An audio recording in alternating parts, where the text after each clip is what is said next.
Let's talk about it.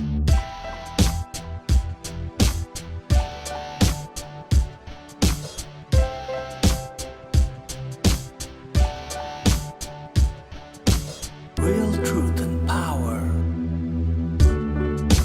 Health. Wealth. Knowledge of self. Uplifting the community. Let's talk about it.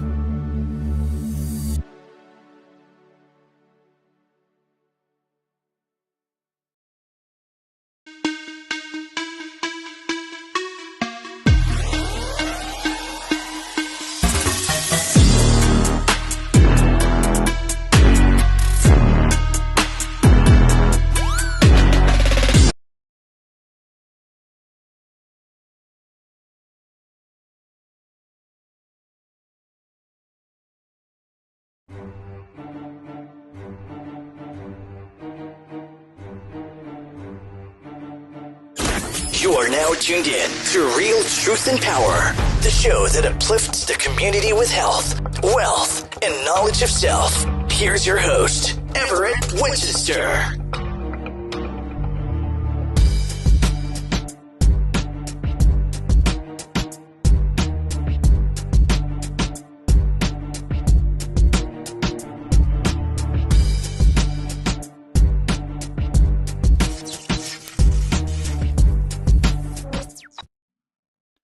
Peace and blessings, family. Peace and blessings. Making sure everything is straight. All right, family, we're going to have a powerful show today. A powerful show. We're talking about politics. So I want to thank everybody for tuning in today. Welcome to Real Truth and Power, where we provide health, wealth, and knowledge of self. All week, we've been building towards tonight's conversation. So we ask, why do politicians only show up during election season? Why do communities keep giving loyalty without measurable demands? Why do so many communities still struggle no matter which party wins? So tonight is not about emotional party loyalty. It's about it's about political leverage, strategy, power, accountability, and what Black communities should actually be demanding in exchange for political power. On one side, we got a party that disrespects Black communities. And on the other side, we have a political party that assumes the vote is automatic. So tonight we're asking a hard question. And this is a hard question. At what point do Black communities stop being politically used and start moving strategically? This is Real Truth and Power Live, and we're going to go deep into it. As you all know, before I start, we like to go in, let everybody get some time to go in. So I'm going to start with one of our commercials to pay the bills, and we're going to go in. Hold on one second.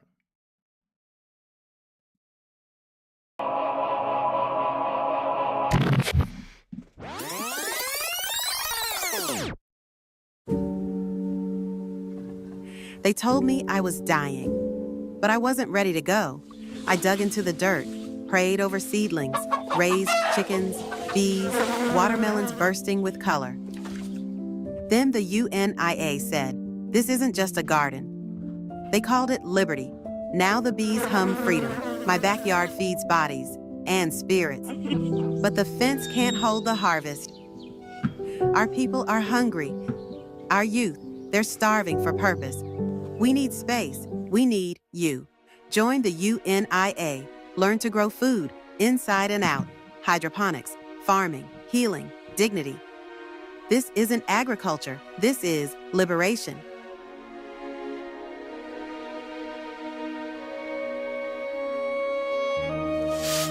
They buried us. We planted back. Not charity, sovereignty. We turn hunger into harvest. That's power.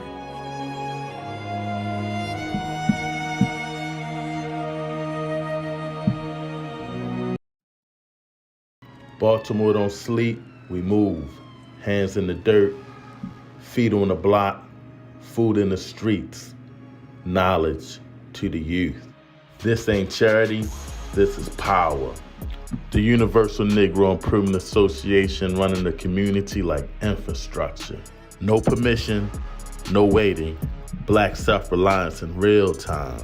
Legacy heavy, boots planted, all in the name of Marcus Garvey. UNIA Baltimore Division 106, Barker Clark. We working.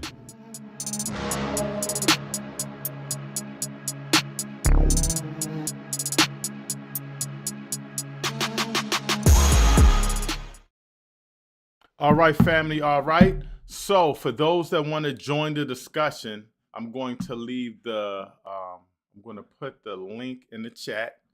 And also you can text this number up here. For those that want to join the discussion, text that number, 410-300-0685, and you can definitely join the discussion. And I am going to put the link in the chat. So if you guys don't get it, let me know. And I will put that link in the chat, or make sure I go to YouTube or what have you and put that in. If anybody is out there listening on UNIA Rock Media, the YouTube channel, we're not streaming on the website tonight. You can actually put your comments in now and we can share your comments. And let me just check and see if that's good. And yes, this comment we put in from UNIA Rock Media. So if you would like to join the discussion, please join the discussion. I see we have a guest in the green room already. Before I bring my guest in, let me just check on a couple of things real quick. So we're talking about political parties. And if the Black communities are supposedly, are we using our votes correctly? Do the parties really benefit us? There's a lot of stuff going on about not voting Democrat anymore, because a lot of people are saying the Democratic Party has been taking a vote for, take for granted. On the other hand, people are saying there's no way we can vote for Republican. They're not really for Black people at all. Their politics and the way they move, from getting rid of DI to the way they insult and things of that nature, and the voting things. So we want to talk about it. And there's a lot of questions, and this is going to be very deep. How can Black people, or how should Black people move strategically with the vote? And it's very important. I had a discussion today, and somebody said, well, man, you're a Garveyite, you're in the UNIA. So why are you even worried about all of this? And Marcus Garvey specifically says, until we have our own land, and this is in our lessons, we need to get to know every politician, everybody of importance, so that we can work for our community and ask for favor while we're inside the society. So while we're in America and while we're in all of these societies, we want to make sure that we act accordingly, we move accordingly. And so our vote is precious. A lot of people were saying this week why the vote doesn't matter. We shouldn't even vote. But if that was the case, why would these politicians come around? Why would these politicians come around during election time? We don't see them anymore. But they come around during election time, wanting to speak, wanting to get the vote and things of that nature. And so what we have to do is start strategically leveraging our vote, coming together. So I'm going to bring in our first guest, and again, if you want to be a part of the conversation, you can do a couple of things. You can participate by putting something in the chat. If you're on TikTok, or I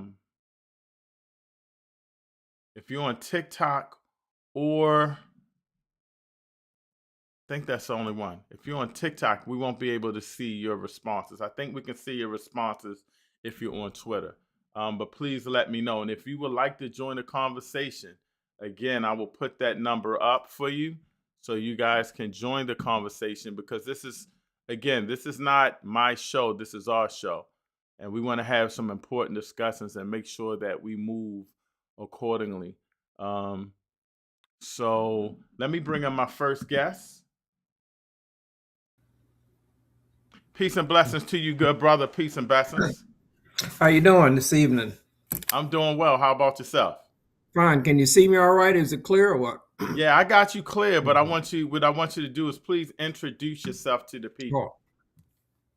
Oh, okay. I don't know what more to say beside my name. I'm Donald E.Scoggins. I've been somewhat active in politics for many, many years, and I happen to be a Republican, and I can explain that if anyone is interested to know.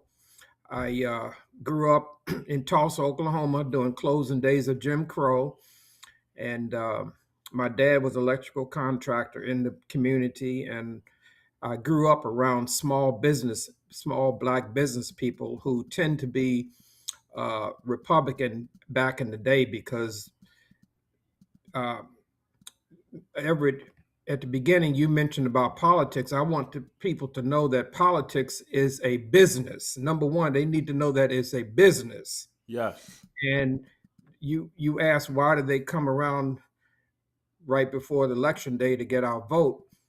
Is because the rest of the time they're doing their business, and their business is to deal with those who donate money for their campaigns. And I hate to say that, but people who donate money to their campaigns are not in our community. They're elsewhere. So they come to our community because we have the bodies. In other words, we can get them to vote that they need. We don't have money, but yet we can get the bodies. And you need two things: you need votes and you need money in politics. That's what it's all about. Votes. And if you don't have the votes, then it's the money. And a lot of the people who don't have the votes, they can get the votes because they got the money. So that's where it boils down to.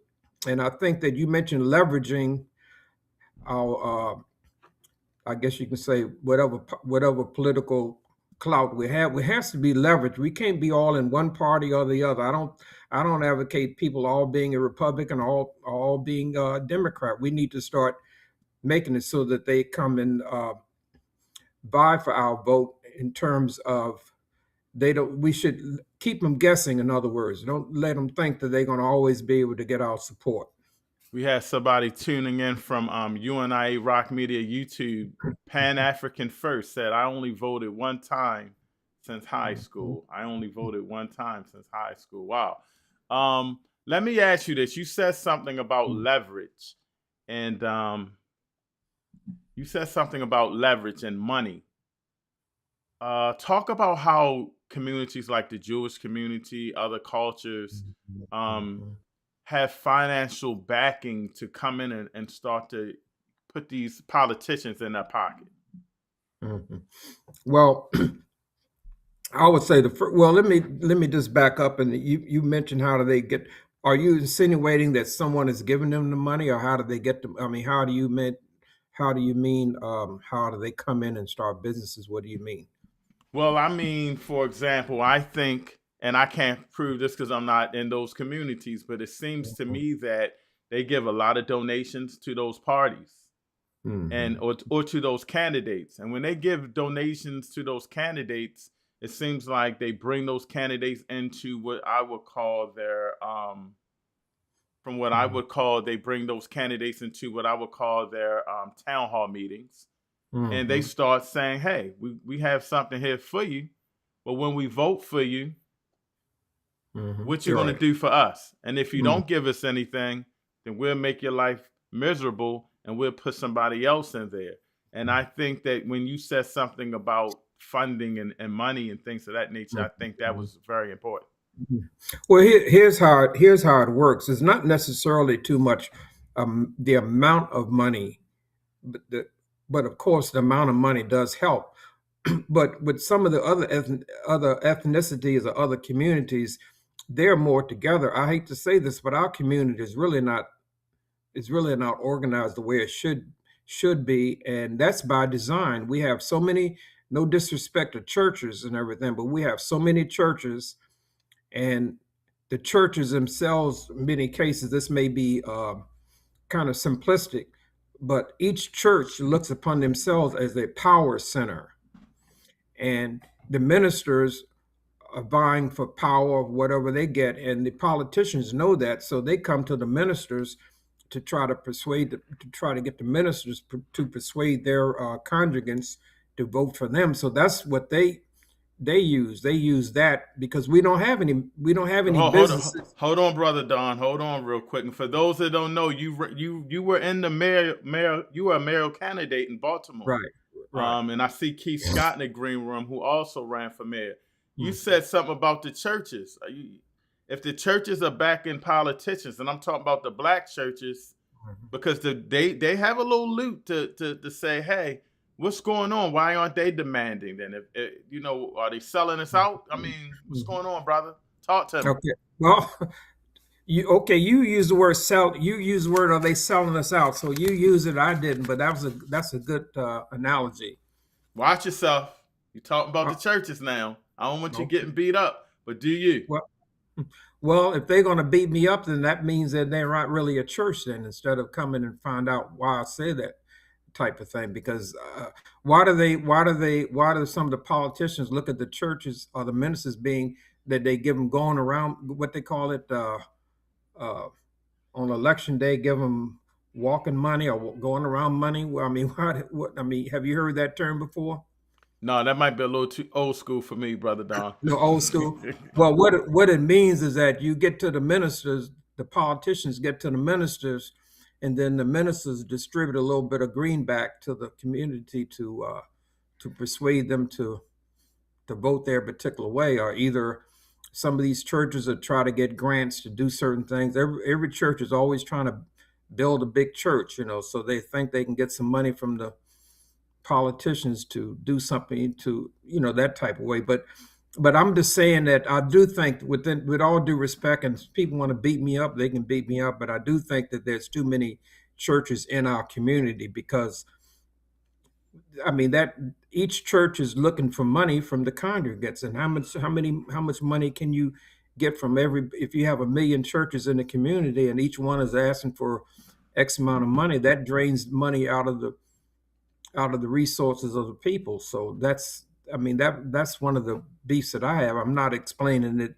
very articulately, but when you talk to many people, they do think that the churches are always asking for money, which is, I guess, they need it, but it takes money away from the people who can be contributing money to public officials to get elected. That's the point. And these other uh, ethnicities, they may have fundraisers at people's houses and stuff, and they contribute $50, $100, or $500 or whatever they can, but they pool their resources so they make it a significant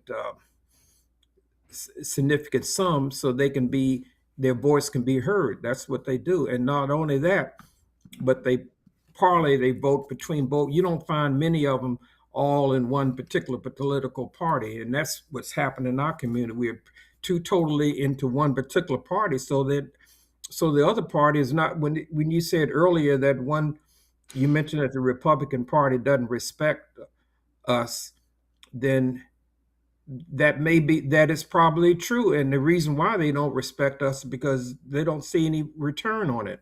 Mm. They're not going to get a return. The Democrats, they get a return by the votes, but yet they don't necessarily. You can look in Baltimore. Baltimore has been under Democratic Party rule for over 60 some years, and look at the Oh, state that it's in. easy, brother Don. I don't want you Yeah. to ruffle no feathers, brother. I don't want you to Well, ruffle no feathers.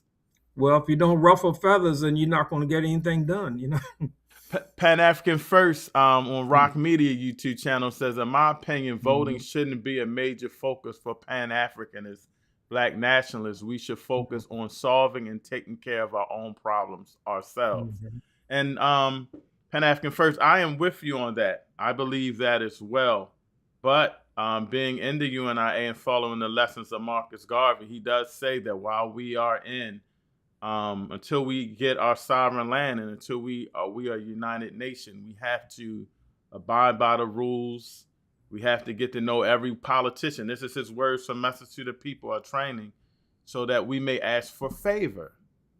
And so that's the point of this. If we have these politicians, and if we're asking for favor, we're not getting anything for our favor. Let me ask you this: what is the solution? What is the solution? How can we move? Because I believe we're in dire times, and I see two people in the chat. So I think Brother Cliff, I saw you. Let me know when you get back in. I see you, Brother Keith. We're in dire needs right now. What do we need to do, and how do we need to move politically? Because something has to change. If we can't, if the Republicans aren't respecting us, and the Democrats are taking our vote for granted, how do we need to move to create leverage for us? Well, the only way you're going to be able to create leverage is if you have angst with both parties, then what are you going to do? Create another party? And that's been tried so many times in the United States. I really think at the local level, you just have to, number one, go and find out what's the cause or where it's coming from, because in many of these communities, you'll find that people who are not even elected officials, they don't need to be an elected official because they can buy their elected official.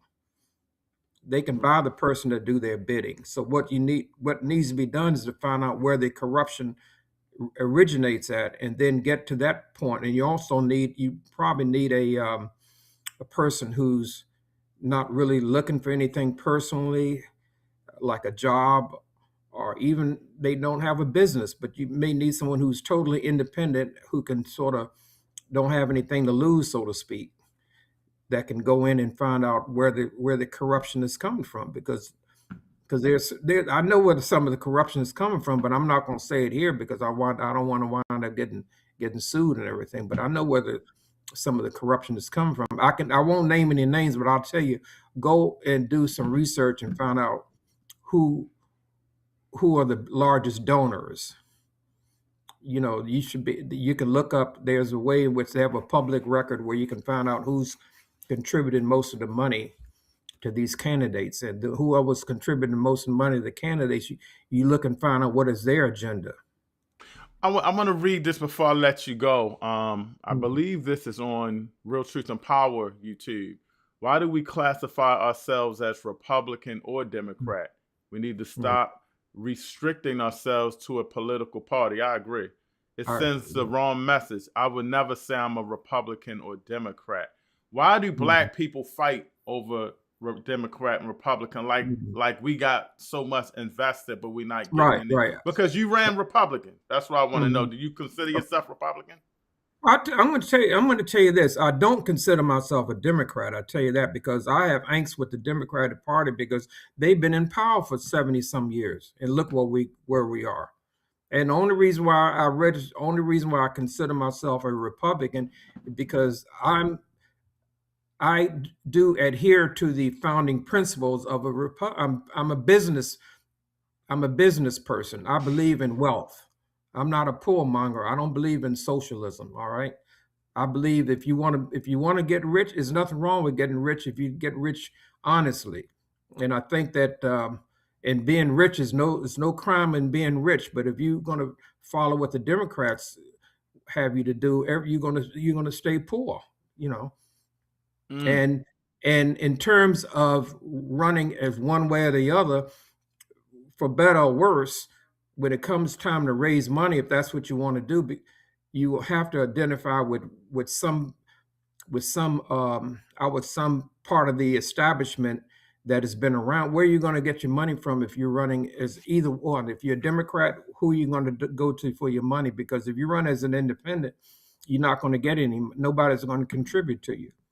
And when I ran for mayor, I specifically ran in such a way that I put X amount of money of my own into it without going and asking for money. I really didn't have any fundraisers because I didn't want to be beholden to anyone. But if I was really, really serious about it, I would have done it a different way. I would have to go out and maybe meet with the business people, meet with the Chamber of Commerce, and meet with various wealthy folks so you can get a base and everything.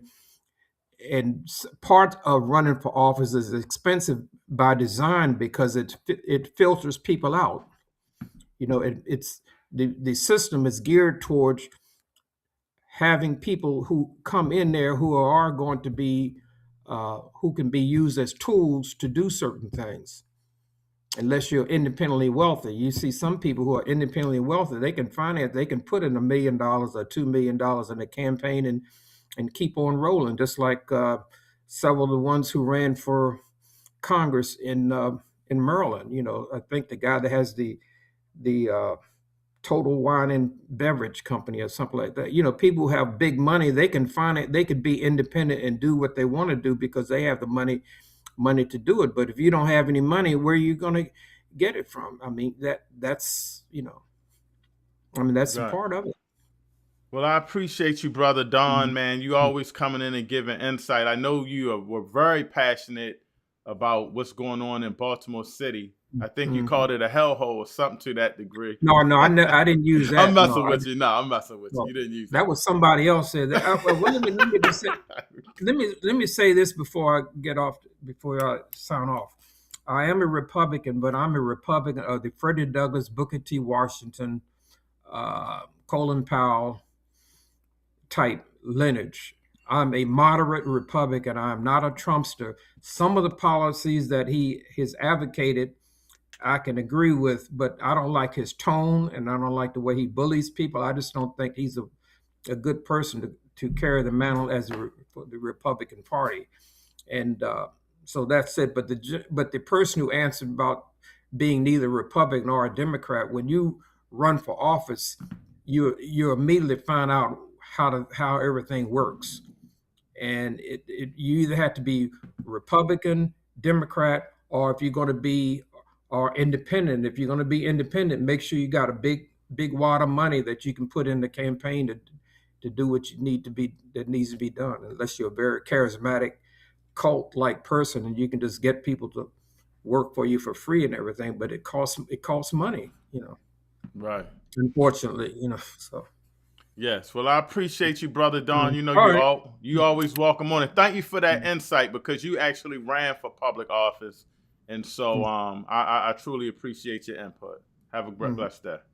Okay, thank you very much. Okay, not a problem at all. Okay, that was Brother Don. I'm seeing the room is filling up. So, family, I need you guys to do me one favor, and let me read this comment first. JDN Video Shield. I'm going to put that link in for those that want to join again. I am Black first. Whatever's good for Black people as a group, that is what I will vote for. If no one has anything that is beneficial to Black people as a group, I will not vote for them. That's how we have to move. That's how we have to move. But we also have to use leverage and say, I will vote for you, but when you get in office, this is what I need. We need to give them demands before they even get in office.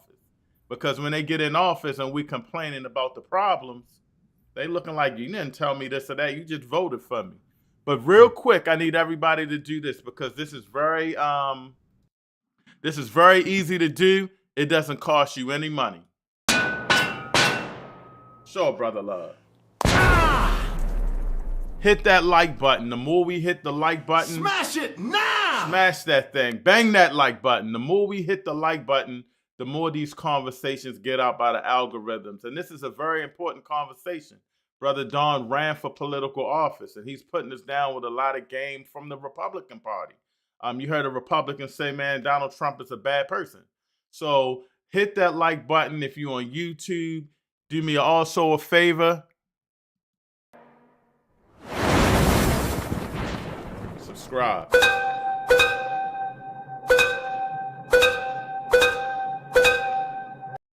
This is free, y'all. This is free. This is free game. So hit the like button if you're on UNIA Rock Media YouTube. Hit the subscribe button and also hit the alert button. And if you're on Real Truth and Power, hit that subscribe button.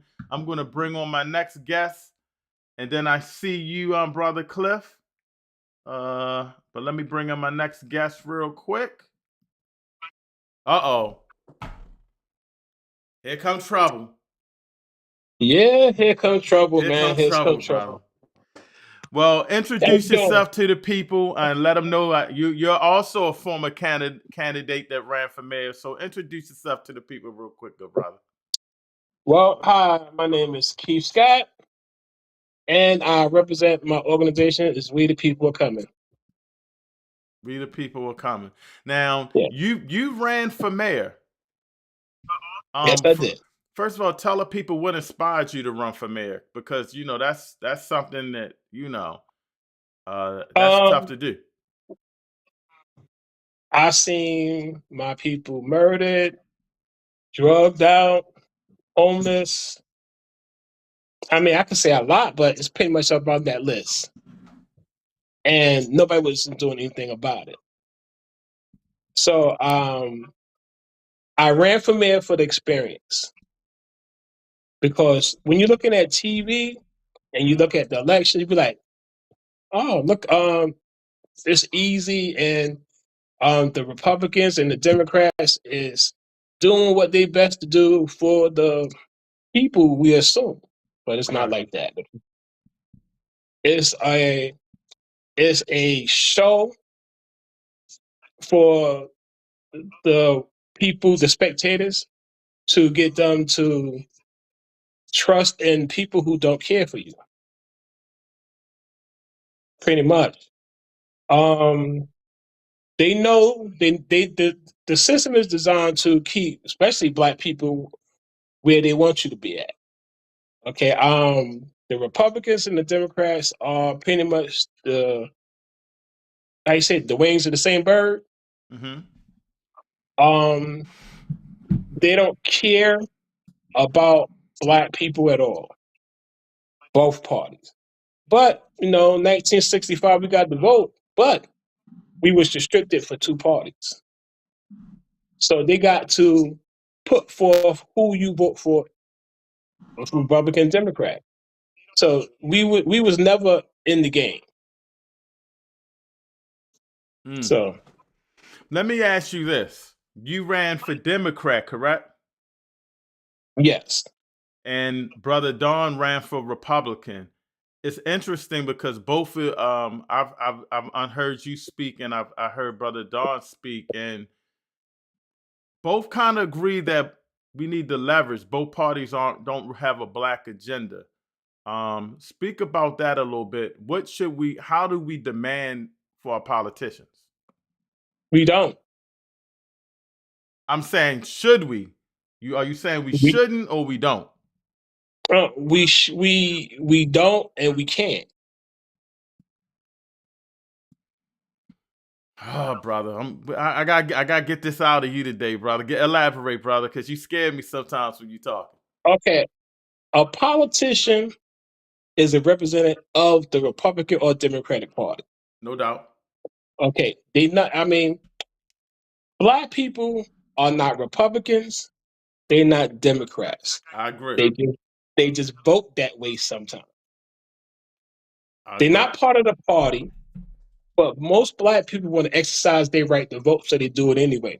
Knowing the fact that they're not getting nothing out of it, it's because people tell you that your ancestors died for the right. So they feel they got to exercise that. It doesn't matter if the lesser of two evils is your choice. You go out in the polls and vote for a person or the system that's pretty much putting the nails in your coffin. Let me ask you this, because that was deep. How do we get something for our vote? By having your own political party and running candidates that suits your and have the Black agenda that you want to share. So how will we come as a community and get the Black agenda, brother? We can't even sit in the room. And I'm gonna read JDN via the I'm sorry I pronounced it Vidia Shield. Have we learned nothing from Malcolm? It seems like we haven't, because we in the same condition with this thing. I was just on a shout out to Brother Mawali in Baltimore. We just did a panel discussion on unity during Malcolm X Day. I want to give that shout out. We have to leverage, but we can't even sit in the room and agree together. We can't even sit in the room and agree on how we need to move, brother. So how Which is can why, we? What's the plan to get an agenda together, and we can't even sit in the room and agree? well, we can't agree because we think that one person way is the only way. It's like this: if you got 10 people with 10 different points of views, but none of them could come true without the power to achieve it, it doesn't work no matter what. Now, remember we said that we wouldn't recognize unity if it bit us in the butt? But unity, the black people in Baltimore is unified, but people don't recognize it. Mm. We are the most unified black people in Baltimore in pretty much the whole country because we don't vote Republicans or Democrats for the same reason. Because the Republicans and Democrats don't do nothing for black people. So you got over 350,000 Baltimoreans that don't vote. That's unity. A group of people doing the same thing for the same purpose. That's unity, isn't it? That's true. Yes, that's Now, unison. One. now, it's up to us as black people to give them something to vote for. Now, if we want to sit down and put together a black agenda, we do that and introduce it to the people. Well, hold your Run thought our own though. candidates. But Hmm? but if I'm going on what you saying, brother, if I'm going on what you saying, we can't we somebody always going to think that their way is right. So how are we going to get some ground rules to figure out how we can sit at the table with each other and build together and come up with an agenda? If everybody's going to be in there thinking that their way is the right way and this is how we move and arguing and not Because listening, how are we going to move? because if you coming from one point and 10 other coming from different points, if they meet at the same point, that's the whole achievement. Now, my end game is political financial independent of black people in Baltimore City. We could take whatever path, long as we get there. Okay, this is what I say. Don't be humble. Express your views and what you think is a solution. Okay, but what we have to do is get the power to make this happen. Let me ask you this, because I want to read this comment again. And I'm JDN Vidya Shield. I'm hoping I'm saying it right. I think that's from YouTube, Real Truth and Power. The grassroots don't trust or follow the black KKK black church or black KKK politicians. Those days are over. Thank God. What do you say about that? Start with the black church, because the black church has always been a symbol where we could meet, and it started even the slavery days on out, where we would meet and have these undercover discussions. The UNI, Because the hold up, hold black up, hold up, church hold up, brother Keith. is Go ahead. Mhm. No, hold on. I was going to say, hold on. I was going to say, the black church has been a symbol for where we would have these meetings. The UNIA used to have a lot of divisions come out of the black church. It was a symbol for where we could meet. You don't have to really be Christian or whatever, but that's where we met. What happened? What went wrong? Are you saying the churches are selling us out, brother? No, I think that the church is trying to survive because churches used to survive by the memberships and they tithes and offerings. Now they gotta go to government or city to get money for the homeless programs, the food programs. Okay, To sponsor a nonprofit, you can go get a grant for $10 million. Okay, all you got to do is feed a couple of people and give your people big checks. But long as you feed the people, give them some stale fruit, some stale bread, and stuff like that, you fulfilling your obligation. But the pastor gets money, the secretary get money, everybody get money, but the people getting stale foods, stale fruits, sandwiches, and whatever case may be. This is how this is how the church, most churches is pretty much surviving nowadays, because there's not enough people going to church and paying tithes and offerings. So hold on. You say the church isn't selling us out, but you're saying they need money. Well, they're not. They need money, so they're going to get it from the local politicians that pretty much during election times go to the church and talk to the congregations. So if the church is a major voting force, why aren't they stepping up and demanding a lot out of the politicians? Or are they just being comfortable because they get in the bag, brother? Don't you sound Well, like I mean, hold on, brother, you sound like you on the fence. What church you go to? no, I'm not. Your I mean, pastor listening, brother? no, I'm not on the fence.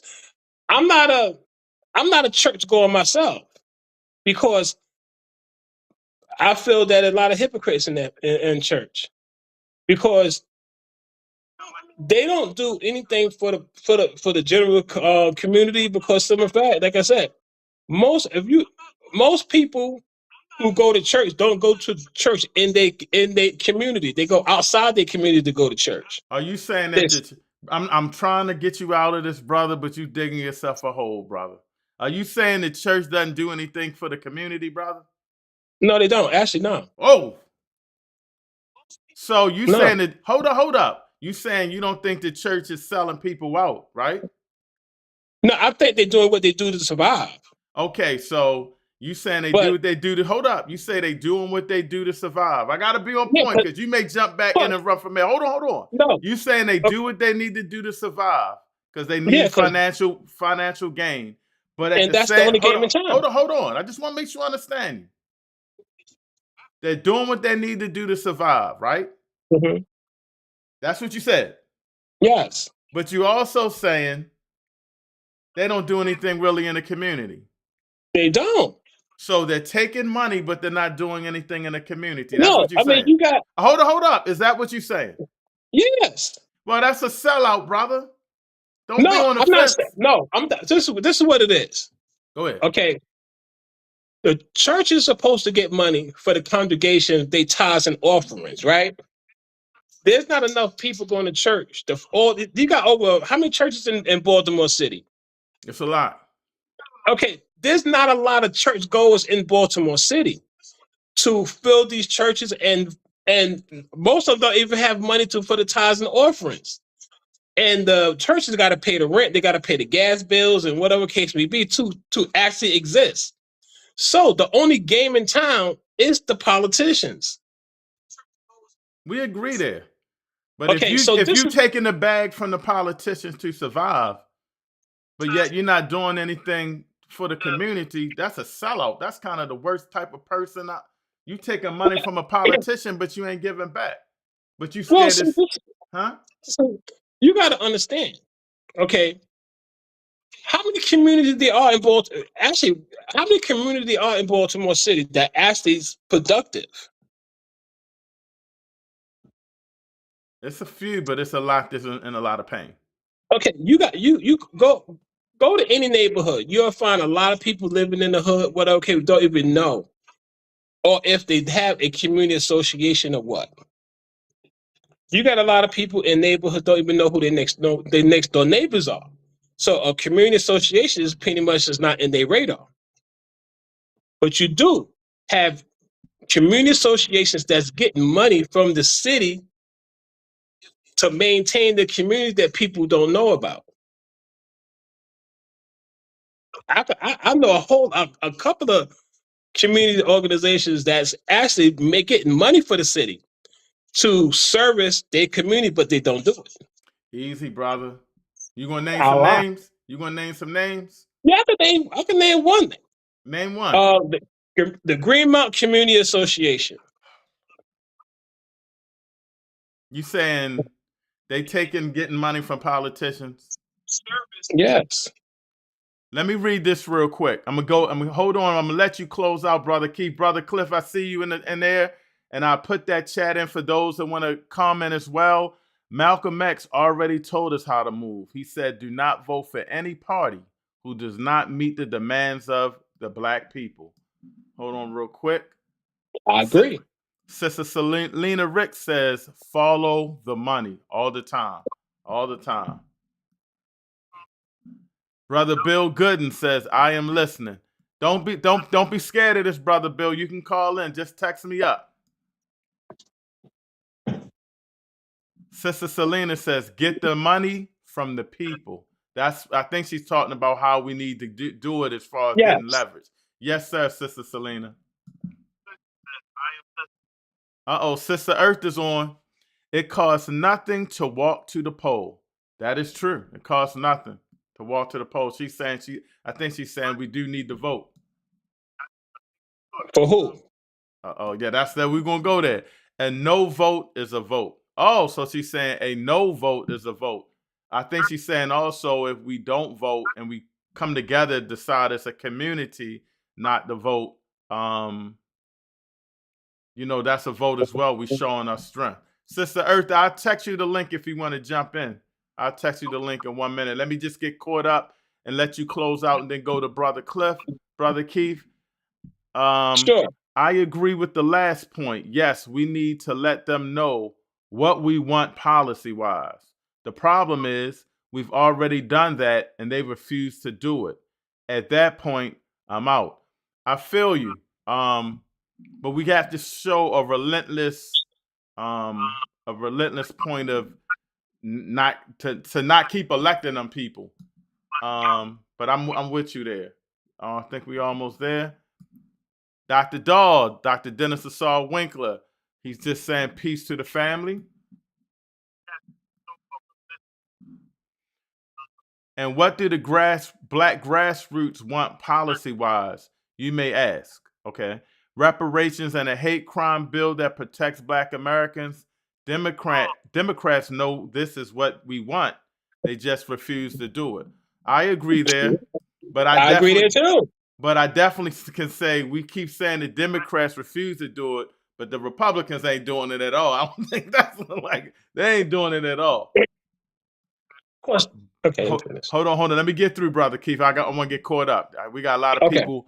And please, if you don't want to come in, definitely put your comments in. But I will share the link if you want to be on it. Sister Earth, if you still listen, I'll text it to you if you want to come on. Be such a person and live such a life that every person was such as you and every life like yours, this earth would be our paradise. Race first. I'm going to read that again, Baba Khalil. Be such a person and live such a life that if every person was such as you and every life like yours, this earth would be a paradise. Race first. Race first, Baba Khalil. Almost there, Brother Keith. I would never vote for this guy. He didn't even answer the question, so I will answer it. I guess they talking about you, Brother Keith. You stay in the hot seat, brother. What? I'm not running. Okay. What he won't run for? I mean, what he won't vote for me for? Hold on. Democrats and Republicans are supposed to represent the people. If Democrats or Republicans refuse to represent our people, we should not vote for them. Point blank, period. I think y'all agree there. Dr. Claude Anderson already spoke over this over the last 40 years. I guarantee you, neither of these guests know or understand anything about Malcolm X or Dr. Claude Anderson. You know who Dr. Claude Anderson is, Brother Keith? I heard, but I'm not too familiar with Dr. him. Claude Anderson was one of the first people, if not the first, that went and spoke about reparations. He has a powerful book. You need to get this book called Powernomics. Powernomics. I usually have it around me, but it's probably on the shelf right now. Okay. Powernomics. It's a powerful book. But Whenever I I'm for speak, reparations. yeah, okay. Whenever I speak, I always mention him when I talk about race. Because he says race, of course, we know it's an ideology. We're humans first, but we didn't create this system. And a race is like a race for economic resources, like a track meet, a race for Mhm. financial resources, a race for land, a race for a lot of things that could give your community economic power. And if black people were in the track meet, we be last. He said we be getting lapped by the people. So I use that a lot as for race. So shout out to that person that spoke about Dr. Claude. Ask your guest, what is he doing for black people? What is his black agenda? I bet he doesn't know. Uh-oh. I bet you I do. Uh-oh. Come on with it, brother. Okay. If you win office, what would your black agenda be? My black agenda will be Will be you run. financial. Hold up, you running again? No, I'm not running. All right, all right. But my agenda will be financial, political independence of black people. Black people should have the capability of creating wealth for themselves, not begging government for help anyway. Now, I have a nonprofit. It's called We the People Are Coming. What our goal is to go to community, go neighborhoods, and create community organizations, and then turn them into LLC businesses. Show them how to buy real estate and run it, so the neighborhood can create wealth on their own. That's the main focus of my nonprofit. Now, if you want reparations, are you willing to fight for it?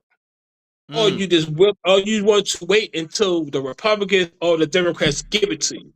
If you're willing to fight for it, it's in Baltimore, we can get reparations if we fight for it. We can start with a political party and run our candidates and take over that system that's been oppressing us for all these generations. It's easy. We got the numbers. We are united in the fact that we don't vote Republicans or Democrats. We are united there. All we have to do is put forth a party and run those candidates, and we'll win. It's an easy win-win situation. But if you're willing to fight for it and willing to do it, hey, help me get my 10,000 signatures and get on the ballot. It's just that simple. Brother Don, who just logged off, said it's very difficult for non-affiliate. He said it is very difficult for non-affiliate party candidates to get on the ballot other than the two majors. Before you close out, in fact, close out on this. I see Sister Eartha in the green room, and I got to get my brother Cliff on. What are you trying to do in Baltimore? Because you're trying to do something that's phenomenal. I always question you about it. But talk to Brother Don about what you're trying to do. I'm going to remove I'm this sorry, system. brother. I'm sorry, brother. What you going to do? I'm going to remove this system of racism that's been destroying black lives for generations. The politicians that you vote for is dedicated to preserve that system, not people. So if you still want to vote Republican or Democrat, be my guest, but it's not going to help you at all.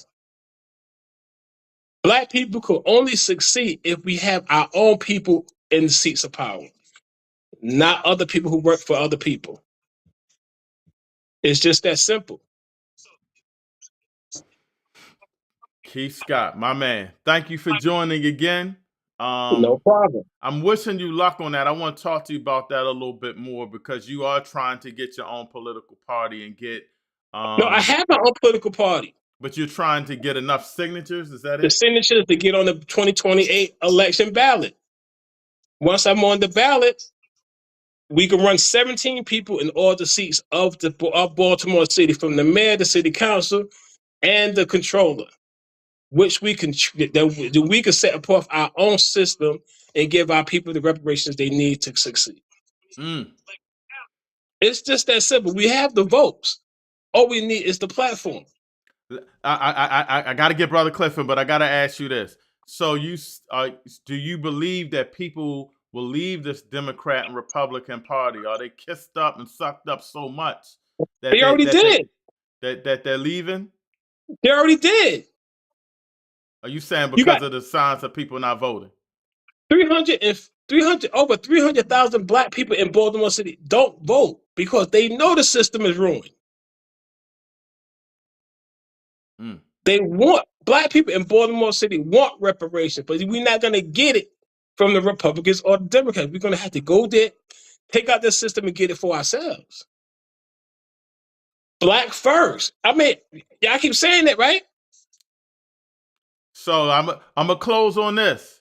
If you get your 17 people and I get all the people to back for you, I'm going to ask for something in return. I need my UNIA building, and I need Team Rumble to have its own basketball gym. And I'm You gonna can have hold what you you to want. that. We coming to your house, brother.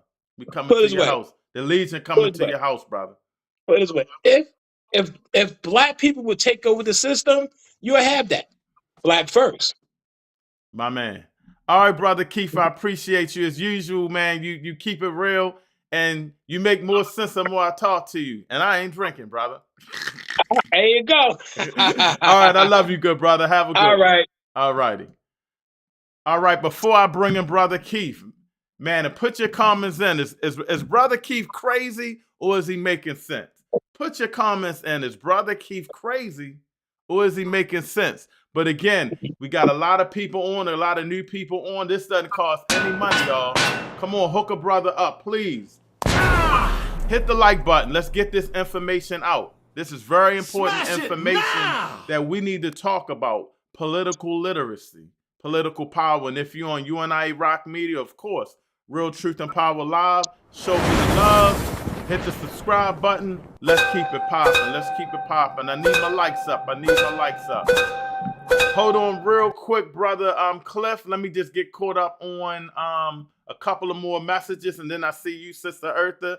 I talked about that for Brother Don. Brother Bill, I'm just listening. I will not give my opinion or opinions tonight. You can put it in the chat, Brother Bill. Never scared, you know better. Oh yeah, this. I was just messing with you. Sometime I just need to listen. I feel you there, Brother Bill. Plus, you've been working a lot. Sister Eartha said okay, and she's actually on. I'm gonna get to you. Please be patient, Sister Eartha. I want the people to hear from you.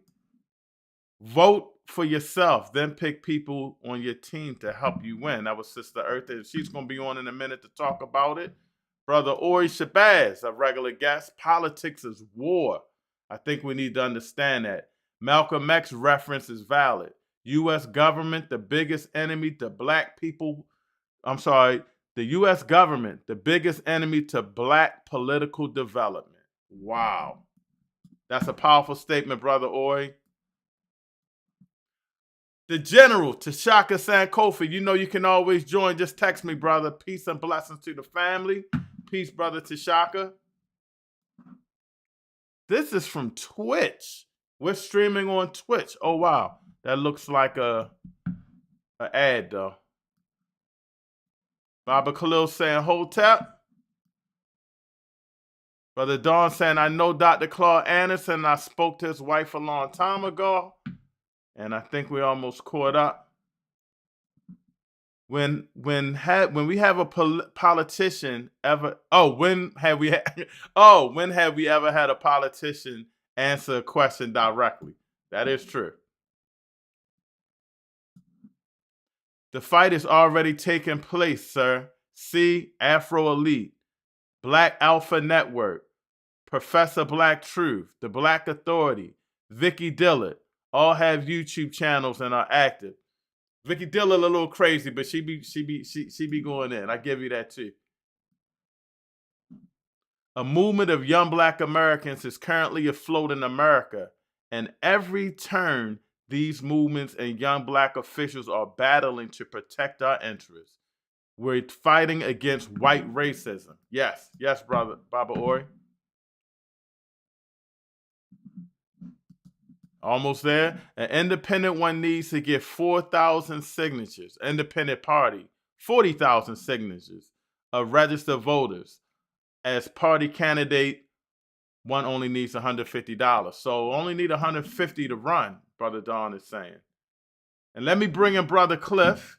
I don't want you to keep you holding. And hold tight, Brother Cliff. And let me just try to get caught up on these, but I wanted to get you on the screen. And I can go over them as we talk, and then you can comment on some of these. Real Truth and Power. Is it true that Republicans don't support those demands at all? But the difference is, unlike Democrats, Republicans aren't the ones demanding that black people, I believe he's saying that black people vote for them. That is true. I've never really heard anybody say that. I agree with him, but it's going to take that mindset shift. I think they're talking about Brother Keith.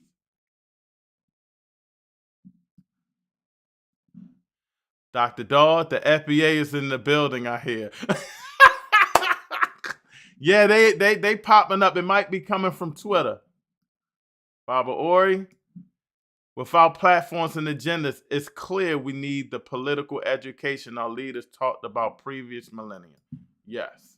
And I think I'm caught up, Brother Cliff. One more. Vote for them and trying to scare and shame black people in voting for them. Black people been supporting Democrats for the last 60 years. Democrats owe black people. Ashe. Brother Cliff, come back in. I think I lost you real quick. The system, and I'm almost done these chats. Thank you all. The system is not built to destroy itself.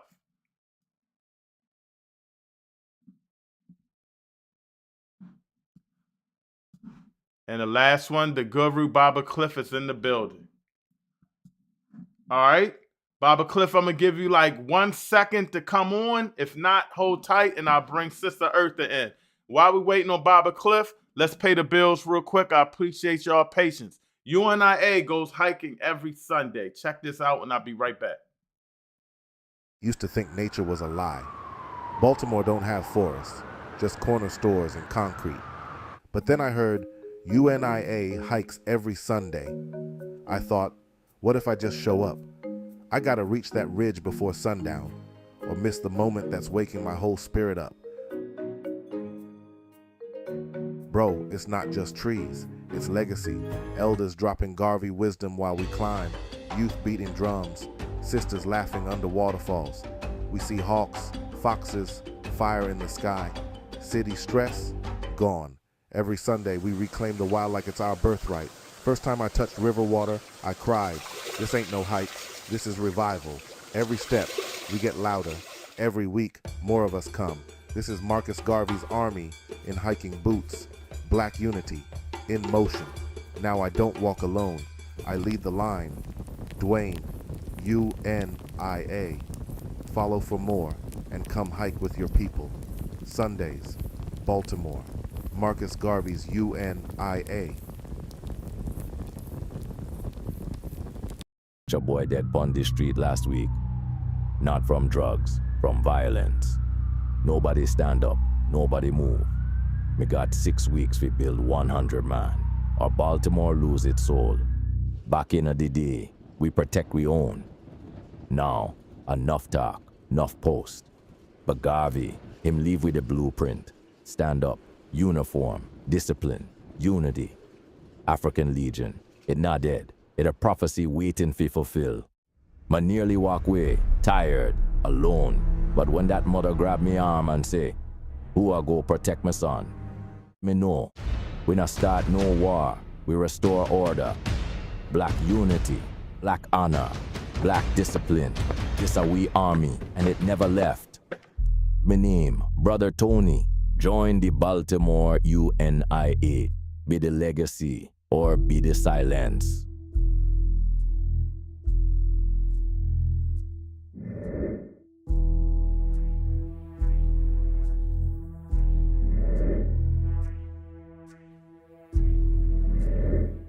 All right, family, for those that don't know, that's the UNIA African Legion. That's our military for our black government that rocks that flag. And our duty is to protect the black community from outside and unfortunately from within. So Brother Cliff popped off. Brother Cliff jumped back out, but I don't want to keep Sister Eartha waiting. Peace and blessings, Sister Eartha. You there? Can you hear me? I got you. We got you. We got you good. We got you good. Can you hear me? Can you hear me? Can you hear me? Yes, I can hear You you. said Cliff jumped off, so it's me. Okay. Yeah, you So might have scared. unfortunately, I'm driving, but you might have scared him away. You might have scared them away. But you know, we got an important conversation, and I know you're very passionate about organization, and you speak about this a lot. Just talk to us about do you think we need to move as a community with these political parties and demanding for our vote? So the first thing that I would like to say, which I always say, who's the we, and who are the we that's trying to move politically? Because if we decide that if that's something that we are going to be doing, I'll give you a little history in my background, what we did.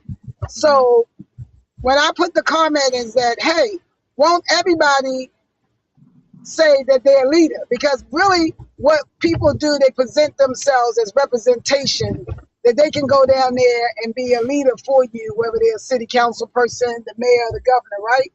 Mm-hmm. So if you ever thought about it, then why only a few people try out for that position? So you got a community that only 2 people want to be the city council person, only 1 person want to run for mayor. And just like the gentleman that was on, who is he? I never even heard of him. And I didn't even know he ran for mayor. You know why? Because we don't read. Because everybody, like you said, that went down there and paid that $150, their name is already listed. So we can start with saying if we get the list right now and everybody that said that they wanted to run for an elected position, and then we look down that list and see is there anybody we know. Say, for instance, Kevin Parson, he's running for the school boards. Oh, yeah, we know that dude. Is he credible? Do we have to have signs all around the city and have him stand up in a platform and tell us why he should be the next school board elected person? Or do we check him off and just go to the next person? Because that's the we right there. Kevin Parson is the we. So it's we, the people that we so then the next problem I had with that was, okay, so I actually ran 5 or 6 times, guys, and y'all didn't even know I ran. See, that's what I'm saying. So if you don't even know that I ran, and not only did I run, I got endorsed by the city paper. The city, the Sun paper endorsed me. So the Sun paper says stuff like this. Wow, you got a lady in y'all community that's helping people buy houses, opening up business, and sending kids to college. And then you done had this guy sit in the city council seat, and he ain't did none of that, right? And they still, watch out, I see it. And they still elected Bernard Young, because I always ran in the 12th district against Bernard Young, because I always felt like, hey, is me and you on the same team? He said, what do you mean? I said, because when you won and I lost, I came to you and I said, hey, can I work with you? And you had to say, you ran against me. I didn't run against you. I ran because I thought maybe I could do the job. You could do the job. Don't we want to compete and let our people know that we have people that can run against each other so our people can choose the best of us who wants to sit in that seat and represent us. So he felt like I was running against him. So then the next time I ran, people ran and I said to the young people, stop saying you're running against me. First of all, you can't run against me because I'm older than you. No, Miss Eartha, I love you and whatever, but I hate that I have to run against you. You ain't running against me. You should want to be a leader in your community. You should want this responsibility to go down to City Hall and see what the heck is going on. Why we keep complaining every time we have somebody in the seat that we don't get benefits of having an elected person in the seat. So I had problems with that. So then, like I said, as I continued to run, I just ran just to be a thorn in their side because like somebody educated you. All you had to do is pay $150, put your name on the ballot. Just to test us. I say we should run just to test us, to see if we're self-determined, to make people understand you do not represent me. I will represent myself. Now check this out, guys. Then when they kicked Sheila Dixon out, kicked everybody out, the seat became open. And this is how I really even got to know Edwin and them personally. Okay. So they said, okay, Eartha, this is an opportunity for you to get the seat. Because now they have an open seat, and the process is that the community can decide who they want to take that seat. So, Brother Carl Stokes, who was already in the city council, and he was even city council president, was supposed to be one of the we. So you can talk to Lou Fields and talk to everyone and them. They thought that we, who decided that they was going to try to help me get the seat, was going to be in that mode. Then a little birdie knocks on the door and says, "Excuse me," and we said, "What?" "Carl Stokes is going to go for that seat." I said, "No way Carl Stokes can go for that seat. He part of the we. We already said that we was going to try to get Eartha down there." So I said, "Okay, I tell you what, I think Lou, you and them should go over there and find out if that's true." So Lou Fields and George Harris went over there and talked to Carl Stokes. And he had the nerve to tell us, "Oh, guys, I'm going to run for city council because it's going to be chaotic down there and they're going to need somebody in that seat with experience and whatever." But you already was a city council person and you moved all the way up to be city council president. So that's almost asking a 12th grader to go back to second grade. Well, so I was like, but wait a minute. Hold up, Sister Eartha, but I was going to say, I wanted you to comment on this from Baba Ori real quick, but politics is a dirty game. They start off as like you said, but once some politics come in, you see who's who. So but life is a dirty game.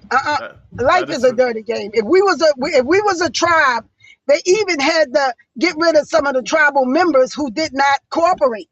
So life itself is a dirty game. If you in this tribe and you don't do the right thing, we're gonna take care of you too. So that's why I say, who the we you talking about? We should have took care of him if he was part of the we. Now I can see if he was the enemy.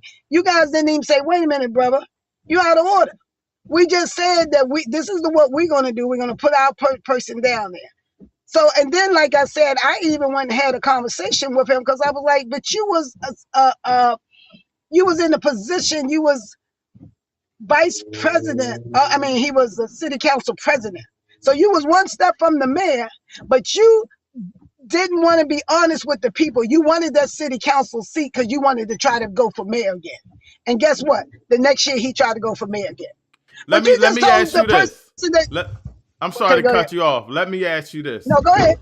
Baba Ori had what before you answer, I'm gonna read Baba Ori's statement, but I'm gonna give you the question. What's your opinion of Brandon Scott? Baba Ori says, "Can we really have a conversation from Baltimore about black politics without mentioning the work against violent crime of Mayor Scott?" So he wants people to mention the work that our good brother Mayor is doing fighting the violent crime. But a lot of people are really against Brandon Scott. It's crazy how it split so much, or maybe disappointed. But then you have people that are really supporting him. Now, I will say they're coming after him. And I think it is a lot to do with racism. But there's still a lot of people that are unhappy. What's your thoughts on Brandon Scott and Baba Ori's comment about his work with the crime? My comment again, guys. Brandon Scott was a city council person for years before he became mayor. Why are you looking at that brother right now? That's just like you asking your kid about something and he's 20 years old now. And when you had him since birth, if you had a problem with Brandon Scott, then let's go back from his first time as a city council person. Because what you're doing is you're buying into people. Brandon Scott and everybody, including me, does not have the agenda from the people that takes it off of Brandon Scott and say, "I don't give a darn who's in that seat. If you did not vote reparation, your butt is out. If you did not vote for lowering taxes, your butt is out. If you did not vote for the collegiate school for boys, you're out." We keep tying into people as if we don't understand that the person is tied to a system. It's like if you was working for a job, you want me to be angry at you when I know you got to go to work and get that check. And I was like, "Why you go to work on time? Why you ain't just take vacation when you wanted to and whatever?" Because you work at a job. You don't have no independent business. So let's not look at Brandon Scott. Let's look at the fact that we do not control the agenda of Brandon Scott.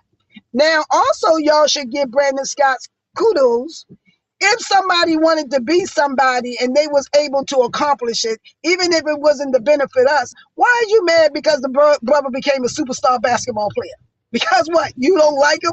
He still reached his goals. He became the mayor of the city of Baltimore. So I give him kudos for that, even though I may not agree with nothing he said.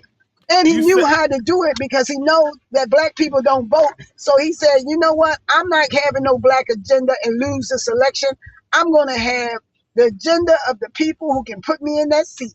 And that's what he did. And that's why he's the mayor. So just think about, that's what's the agenda. I keep telling you guys, if all of you black guys say stop the clothes and that brother close the school, he's trying to tell you, it ain't him, it's you guys. You have no power, you have no voice. That was something I like what you said there. I like what you said there. He didn't have a black agenda, he had somebody else's agenda. What do you, but first of all, before I let you go, my good brother, Dr. Dennis Assault Winkler, said he knew you ran, but he'll never vote for you. No, he didn't say that. I'm messing with you. He said he knew you ran, my sister Eartha. I'm just messing with you. So if he, okay, but I'm saying, I guess he voted for you, is what he's saying too. Thank you. And I'm glad he did. But remember, guys, remember this philosophy. You can play to play or you can play to win. I know you playing basketball, but y'all not playing basketball just to play. You trying to win the championship. That's right. What I'm saying, if those of you who knew that I ran and I still did not win the seat, then we still just playing to play. What I'm saying, if we're holding a conversation right now or whatever we're going to do politically, let's make sure that we focus on how to win it, or we just be playing this game of talking about the political process forever and ever. But if we're trying to say, do we create an agenda? Do you know that the mega agenda was really the black agenda? We was the ones who was talking about how to take a small group of people and make them powerful. You have to understand, white people steal everything. So what white people did, they stole the agenda and they call it the 2026 mega agenda because they said what we should say to each other. If I do not see any of you guys on this call ever again, you know what the agenda is. So when you go do what you do, I shouldn't have to remind you, and I should be able to check you, because if you didn't do it, then we're going to do something to you because you know what the agenda is. The agenda is race first. So just like I had them say, stop the clothes, maybe we should say, okay, the agenda, if you cannot get on a video or whatever and say race first, I'm not having no conversation with you because you're playing games with the weak. That's right. Because we got to know that if you, right, so first we got to qualify each other, and that will be the first qualification, because if somebody is scared to say that they self-determined to put themselves first in the wilderness to survive, because I'm not going to survive because you don't want me to say that I should be in survival mode, that's crazy. Let's say, who wants to go with the philosophy of race first? Because if I think that you're trying to save your own self because you're trying to save your race, I can have all the other conversation. And just like Winkler said, if some of us mentally ill, then we go to professional people. But we're not even self-determined. What do you want that person, what do you want the mayor to do that you can't do for yourself? The brother just said it. The school is closing because we don't have the mental capacity to build our own schools. But we have the smarts to say we're going to fight, because all of that nonprofit money that these people keep talking about, let's take those words away. It's not nonprofit. It is our money, and they put the words nonprofit to make y'all beg for it back. You're sitting there, money back so I can do good for my people. You cannot, and I don't know who wrote this book since y'all readers. Somebody told me you will never get back do what it took for them when they took it from you. So if a guy smacked you and knocked you out and took that hat off your head, and you go over there and ask him, could you please give me back my hat? Then you crazy. But if you go over there and knock his behind out, because that's what he did to you to take your hat, then we're going to win, guys. We have to remind ourselves the only way that we're going to get back what's taken from us, if we have the mentality to get it the way they got it from us. They are willing to kill us. We are willing to keep going and writing all these bills and talk about reparations and whatever. Go get the reparation. Get a bunch of brothers. Go find the abandoned house. Go over there and start working on it right now, and then I bet somebody show up. The two people that's going to show up is either the city or the person that owned that boarded up house. But they know that we're going to sit around and talk about we want to get the program. No, just actually go and unboard a house right now. If you self-determined to redo these homes and take over these homes, then just do it and then suffer the consequences of it. When the mayor show up and the city show up, say, oh, good, I wanted you to show up. We need to make a deal, man. We don't want this boarded up house in our community. And the deal that they're going to tell you is going to have an economic component. And if we don't have the money, then they just going to look at y'all like y'all crazy.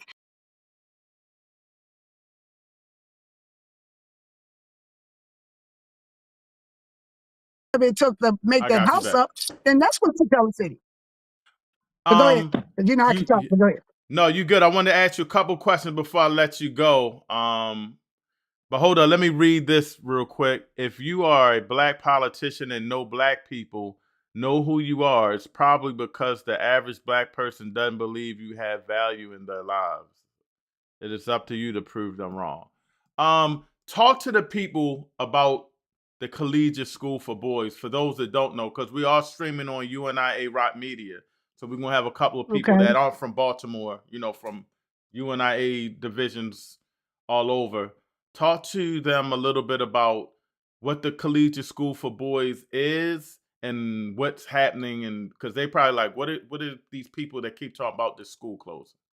And talk about the fight that you've been doing a phenomenal job pushing it. Thank you. One of the things that's so interesting, guys, about the Collegiate School for Boys was the common sense of the initiative. So black men saw a problem with the image and the focus of black men. So this organization said, you know what? We need to create our own initiative for young black men, because if we don't get them at the early stage, when statistics have shown us that if most of these kids that's incarcerated and locked up is because of some illiteracy, they can't read or do whatever, or they just get caught up. So they said, well, let us redefine how we're going to educate ourselves as young black boys. So they created the Collegiate School for Boys because words means a lot. So if you say to a kid when they little, our goal is to push you way beyond the 12th grade because we want you to be a collegiate. We want you to go get education higher than high school. So they knew they had to give you that skill. You have to know how to read, write, and do arithmetic, right? Now, the crazy part about this, even though we're fighting it in 2026, that logic of initiative for black boys has been targeted ever since the thought. We had two other schools before the Collegiate School for Boys that was shut down, the Buford School and the school before that.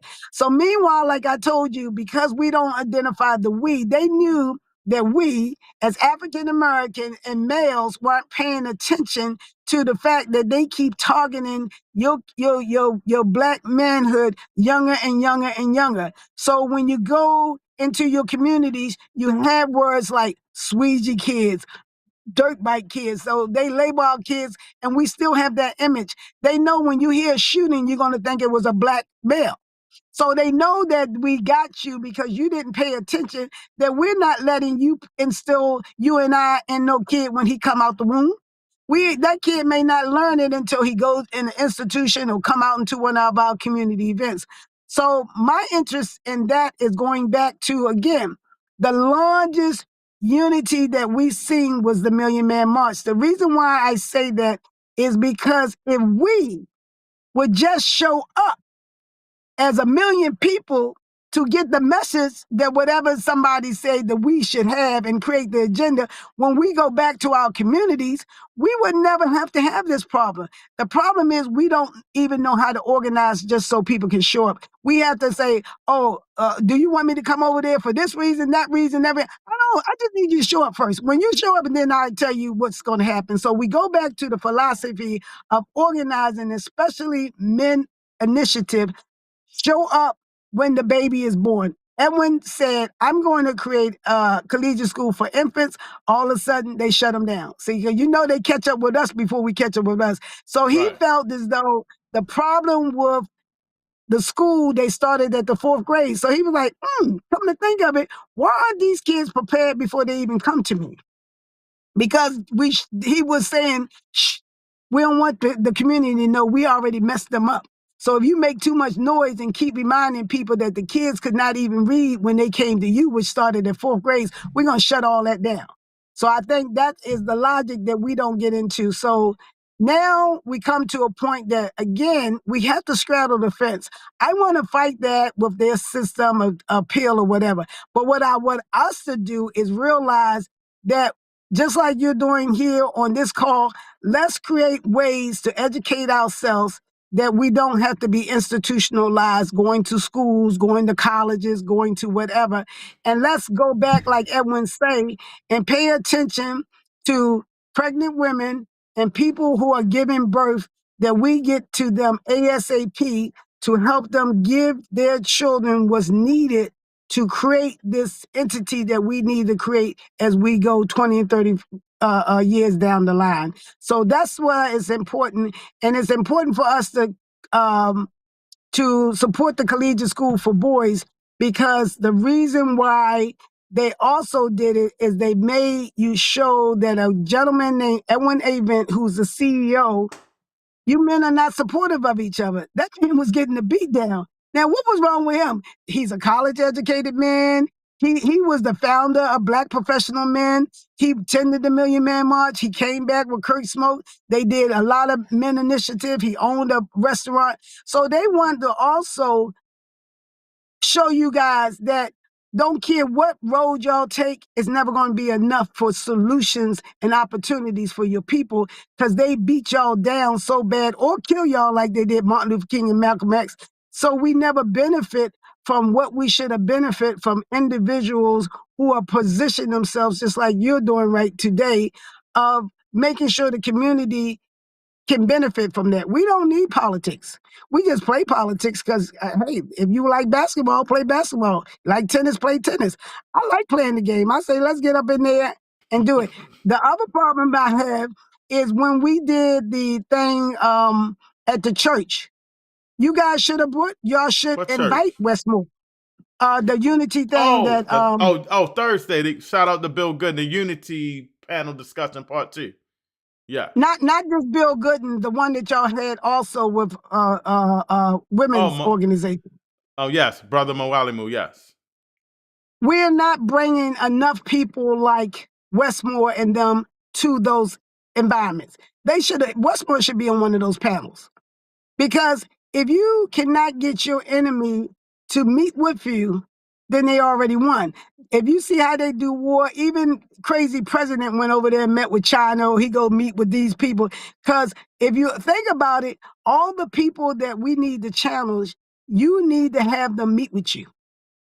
Because when they meet with you, you're going to see whose mindset is powerful. When you actually are sitting down in front of Westmore, whatever we think about him, or the mayor, whatever we think about him, I want to see you personally have a conversation. And that's why they duck and dodge you, because they know that the people will have the conversation of our disapproval of them, why they ain't do nothing for the school, but they never meet with the leadership. Now, and we got to stop them. Real quick, because I missed last Wednesday's meeting. What was I doing? I had a meeting. I had a UNIA meeting Wednesday. What's going on with the school now? Is it officially closed? Do we still have a fighting chance? And what do we need to do? So today was the day that the lawyers of each party, the Collegiate School for Boys and the lawyers of the board, met to talk to the judge to see if they had enough evidence to move forward to set a date for the appeal. So I text Edwin, and of course I was like, what's the update? So they set the appeal date for June the 22nd. But guess what? They still have it that the judge can still look more and more over the evidence. And before June the 22nd, he can rule, now that I got a chance to really study what you're saying and he's saying and whatever from what y'all presented to me today, I decided that you have enough evidence to shut the school down. But if not, they will actually schedule a hearing. Next one will be June the 22nd. To hear the appeal that we have to pay. See, that's another thing. Y'all got to understand why we have to have money. You don't go to this system just because you feel like they ain't doing the right thing. They make you pay. So now they still got to pay this lawyer, pay for the court, all of this sort of stuff, and try to get it there. But Edwin still said he do believe that what we need to do is we need to stay focused on the initiative for Black men. Because if we keep raising money, guys, we can make anything happen that we want to. We can put summer schools together, or if they win, remember it's June the 22nd, school is over June the 16th. That's a Right. crazy thought too. So I'm but what worried the he's kids saying, they're gonna have to find another school eventually, right? So that's why I'm hoping the judge to but, we, intervene. but even if they found another school, right, and we win, we can go make them Recruit. transfer back into the school. That's right. Now, what they also did, guys, they took his principal and teachers and assigned them to other schools. So the other argument he has is that, wait a minute, yeah. And then he said, well, wait a minute. I thought you said we wasn't doing a great job. So we wasn't doing a great job. And you took the same people that you said wasn't doing a great job and signed this principal to be a principal and this teacher to be a teacher and this. So he was saying he don't want to say it, but we're going to say it because that's why we have to become the we, because you got to know how to make chess moves. So we got to learn all of the information. So when we're the ones talking, not Edwin, because Edwin is still in the system. You see what I'm saying? He's in the system. He can't do but so much, but we're not in the system. So I can talk like this and say, excuse me, you want to hire the principal when you said that guy didn't do a good job with the kids, but you're going to hire him to go over there. So we'll do that. But I think, again, the reason why we got to stay focused is we also should tie those young kids and their parents into this.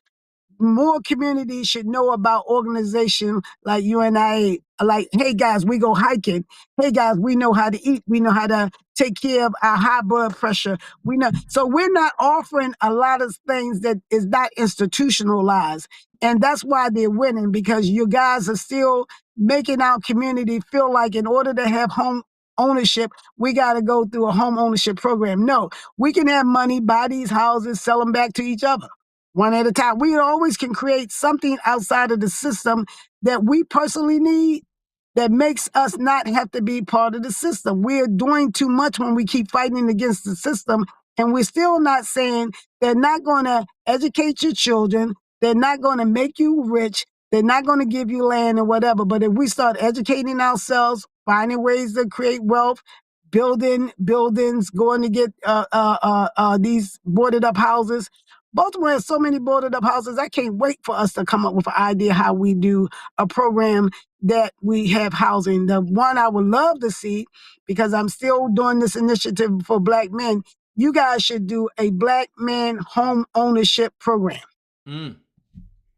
That's powerful. Because check this out. If I'm scared to live on my street before y'all bought the houses on my street, you know what I'm doing? I'm going to come outside. You know why? Because I'm like, oh, you ain't talking to me. Because if you do something to me, I got men in my neighborhood that says, you're not going to stand on the corner and sell drugs. You're not going to let our kids not come to the playground. You see what I'm saying? So the fear factor of living in the city is white people constantly making people, you don't want to be on Pennsylvania Avenue. You don't want to live on the east side and whatever. So we don't buy the houses. We wait till we get money to move out in the counties and stuff like that.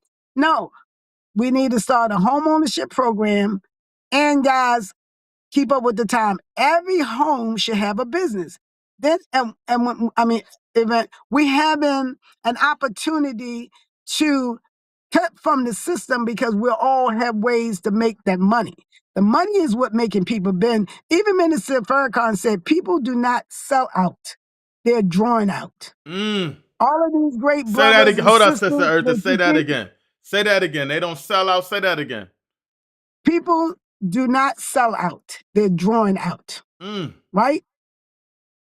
Think about being enslaved. You was not a slave. You was drawn out of your village, made and forced to be a slave.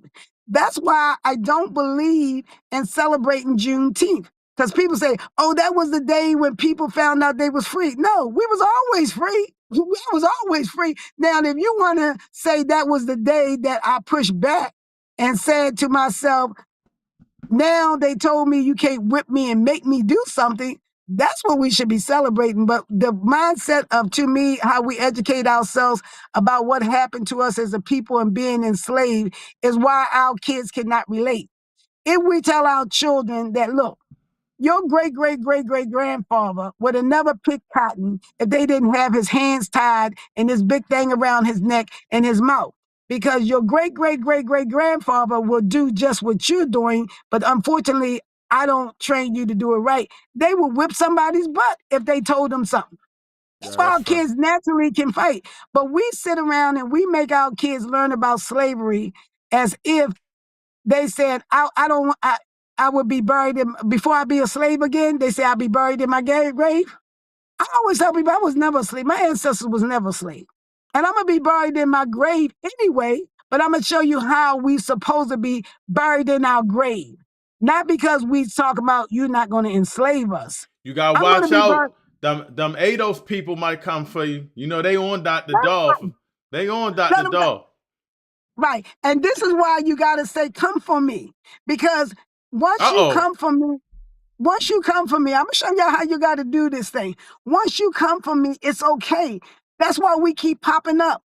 The natural mindset of people are built on their ancestors. We're talking like this and doing like this is because we already got it in our blood. We already got it in our DNA. They keep making you think that every time they destroy the human body, they destroy what Africans can do. We already see that they can't. They just take bodies away from us. They kill this person, kill that person, but we still keep saying, no, the universe works like it's supposed to work. It's gonna do what it's got to do. The two things that I want us to also do, we got to stop being afraid. Fear and the lack of knowledge is what's keeping us from not even unified. I just told you. You dropping some gems. Say that again. Fear and what? And the lack of knowledge is going to make you kill yourself. When I said to y'all in the party on the panel, okay, I need to know knowledge of how I can help you and how you can help me. Because I'm not fearful to tell you that. I'm not scared to say, look, I don't know what everybody's thinking, but we better be doing a better job at helping me out at the House of Chief. Now, slide your camera over a little, Sister Eartha. I want to make sure we getting you. Yeah, you look. There we go. There we go. Okay. Where am I? A little too there. There you That's go. better. Yeah, that's There you better. go. Okay, so what I want to do is, again, I want to have the hard conversations like I told you. I don't want to be afraid to talk to you. I don't want to feel like, oh, if I say the wrong thing, then I'm not in the in crowd. I got to say the wrong thing because as Winkler said, we're healing ourselves, right? So if I'm healing myself, just take me as who I am and let me develop and move. If I'm bending, I'm bending for a reason. I don't understand why we don't own all the business and own all the houses, but I'm patient to say, wait a minute, we got to figure this out. Now, another thing I will brag about, you have to be an example. I have a radio show. I have a business. I'm a homeowner. I was just about to go on that. I want you to talk Right. about your business, especially how the people can support that don't know you. Right. So the business is still built on the philosophy, guys. We eat and we entertain. We should go around and be able to use those kind of concepts of creating economic wealth for ourselves. Not just my space, but any space that we know that we already redirect money to, we got to learn to take over those entities. Mike Johnson Place, Terra Cafe, whatever, all these spaces, right? TNT. So what we got to do is say, if we raise our level of consciousness and redirect our money, then we wouldn't have to be worried about being tricked economically because we'll keep that flow into us. So I did that. I said, I need a place where we eat and entertain. Then to continue your conversation or anybody's conversation, we have to get on platforms that's already built. Radio One was built for the Black community, Q2 the community or whatever, even if they did lost their way or whatever, but we have to be able to utilize that airwaves to make sure that our people say, I didn't know who was running. Well, you turn on our radio show, we'll tell you who's running. I didn't know the school was closing. Well, you turn on our radio show, you'll know the close. I didn't know that UNIA was hiking. Well, you turn on our radio show. I didn't know that Marcus Garvey event was yesterday. Oh, you turn. So when you see me and I see you and we don't participate, I'm going to get on you. You cannot tell me you don't know when we created platforms for you to know. right? So now we go back to holding ourselves accountable. We're talking about the we group. I'm not talking about somebody that don't want to come beat the drums, pour libation. But when I'm talking about how can I get you Charlie Douglas information because I didn't see you at African Liberation Day or whatever, and you told me you didn't know, then I'm going to tell you these are the formats that we have. That's why I told you that Zoom call that I created, it's just something for us to show a platform. Every Wednesday at 7 o'clock, get on Zoom. I'm like you, Everett, but if you cannot get in Zoom, most of these things are recorded. So record it and listen to it 2 o'clock in the morning when you get up for breakfast. So when you catch up with us, we ain't holding this discussion again because they say, oh yeah, I heard it. I gave my comment. Let's move on. This is what they saying the political process is going to be. I am saying even today, we should go get the list of every candidate that's running. The first thing we should do among us is does anybody know any of these people? So we can hold the accountability that, okay, Eartha, you say Kevin Parson, we holding you accountable that you think that this brother should be now my on the good school brother, my good brother Keith Scott says if he gets his signatures, he wants you to be one of the people to run. Would you think about it?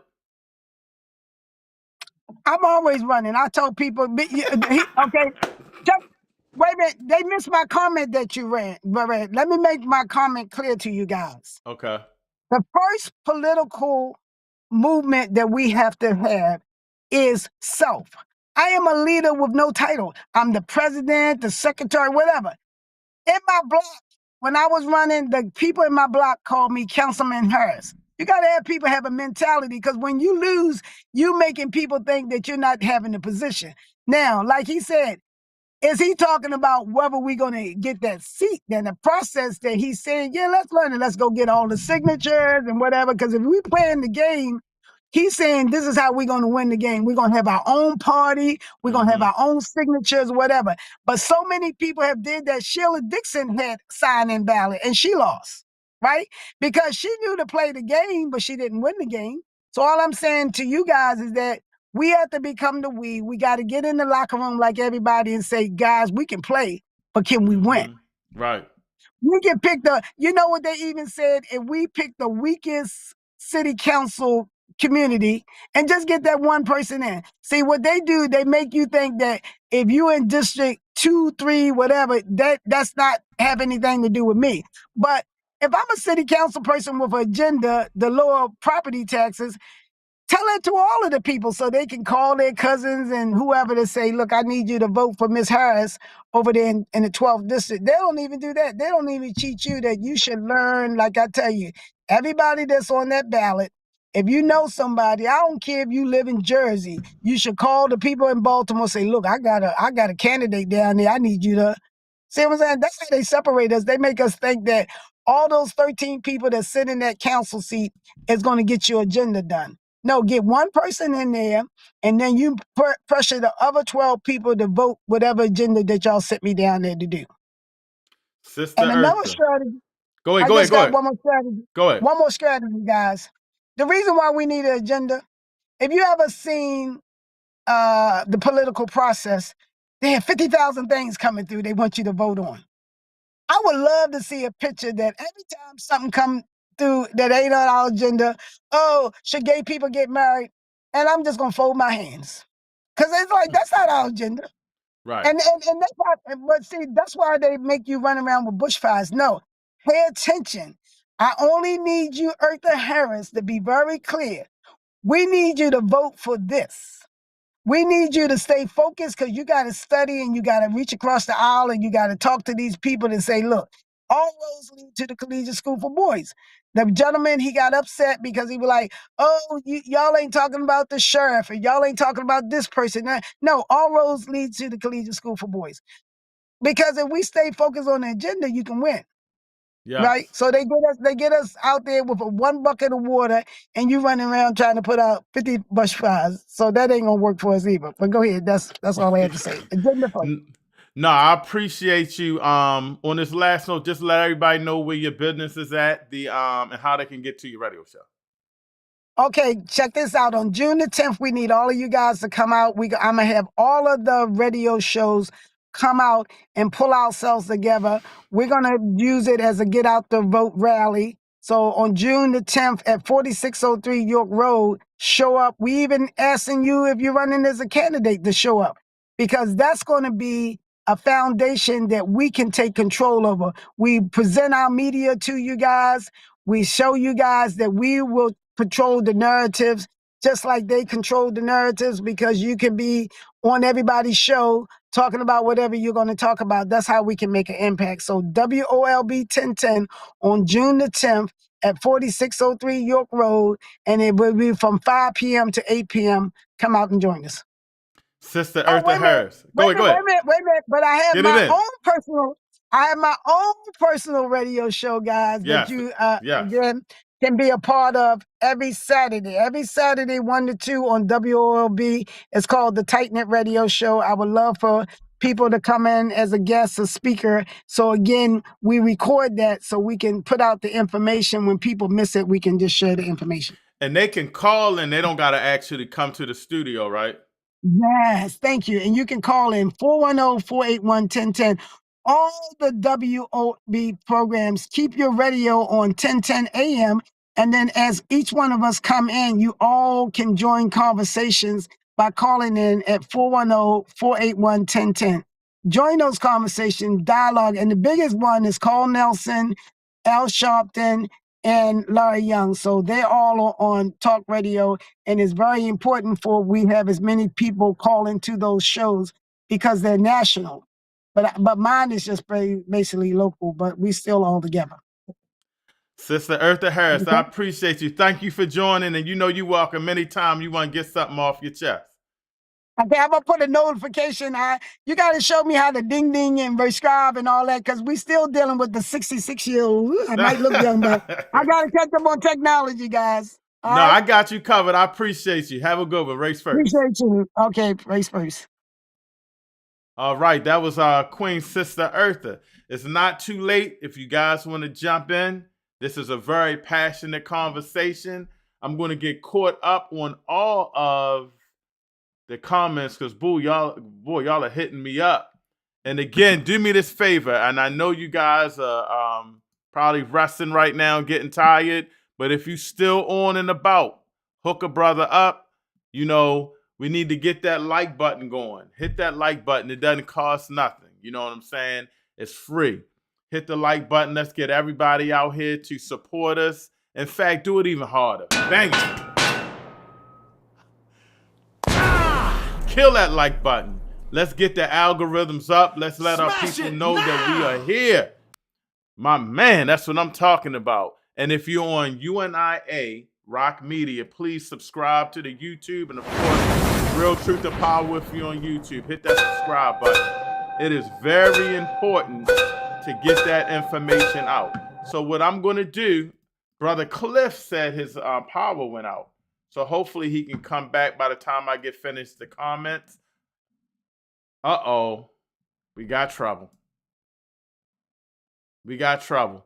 So I'm going to bring on my next guest. Oh, Lord, brother. Oh, Lord. Hold on. I hear a little feedback, Brother James. Okay. All right. And while you fixing yourself, I'm going to go over some of the comments, but I still hear it. You got something? You got volume on or something? No, it's just the volume from the phone. That's it. Make sure it's all the way. All I got is the phone setting. All right, make sure it's all the way. Turn it down some. Maybe that's it. I won't be able to hear you. Can you hear me? Better? Yeah, I can barely hear you. Yeah, that's a little better. Okay. That could be on my end. Hold on 1 second. Let me see.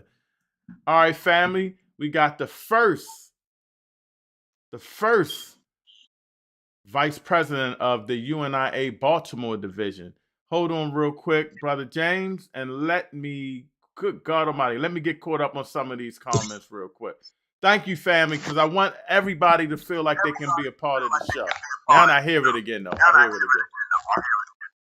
again. All right. So we have, I'm going to mute you real quick. I'm going to mute you real quick. So we have Baba Khalil, when a politician, okay, we talked about that already. Let me get caught up. JDN, Vidya Shield, you doing a lot of comments. I got the link in there. You can jump on.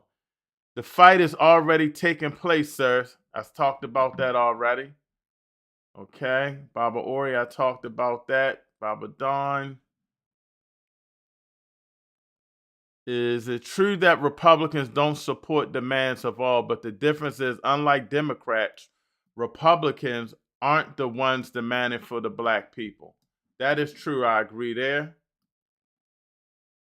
Sister Selena Ricks was saying she's agreeing with somebody of the mindset. I think that might have been Sister Eartha or Keith Scott. Baba Khalil, the system is not built to destroy itself. That is correct. Thank you, Baba Khalil. Vote for them and trying to scare and shame black people into voting for them. Black people have been supporting Democrats for the last 60 years. Democrats owe black people. This is true. This is definitely true. But they're not going to give you anything. We got to go out and demand it, take it, and figure out how we can get ours. They're not going to give us anything. Baba Ori, without platforms and agendas, it's clear we need the political education our leaders talked about from the previous millennium. Yes, we talked about Malcolm and things of that nature. I think I read some of these. The FBA is in the building, I hear. FBA, put it in the chat if you're scared to come on. Dr. Dawes waiting on you. And I was talking about Baba Cliff, who might not be able to make it on. I think we talked about Baba Ori and Brother Scott. Whose fault is it that no one knows that you ran? You need to make yourself visible to those. I think he's talking about to Sister Eartha. Whose fault is it no one knows you ran? You need to make yourself visible to those you want to vote for you by letting black people know what you have done are doing for black people. Okay? Keith Scott, he was afraid to get some of his kickback money, talking about the people Sister Eartha was talking about. Keith Scott, go hard. Doctor, we read that. Dr. Assad said he know you ran, Sister Eartha. He knows you ran. Oh, this guy's getting it in. Or female, I apologize. JDM Vidya Shield. You need to get up on here. If you are a black politician and no black people know who you are, it's probably because the average black person doesn't believe you have value in their lives. It is up to you to prove them wrong. Think talking about voting and things of that nature, and we got to let the black people know that, we're here for them, for the people that's running for office. You can't hold anybody accountable. You can't hold, I think he means hold, anybody accountable for anything without power of discipline. That's our brother Keith Scott, a regular guest. Keith Scott was on fire a little bit, but he starts a lot of controversy. If you're a black politician and black people don't know who you are, it's probably because the average black person doesn't believe you have value in your life. I think I read that one. Okay. Keith Scott again. Only people from Park Heights like Brandon Scott. He's getting on the mayor. And if you can prove them wrong, why should they vote for you?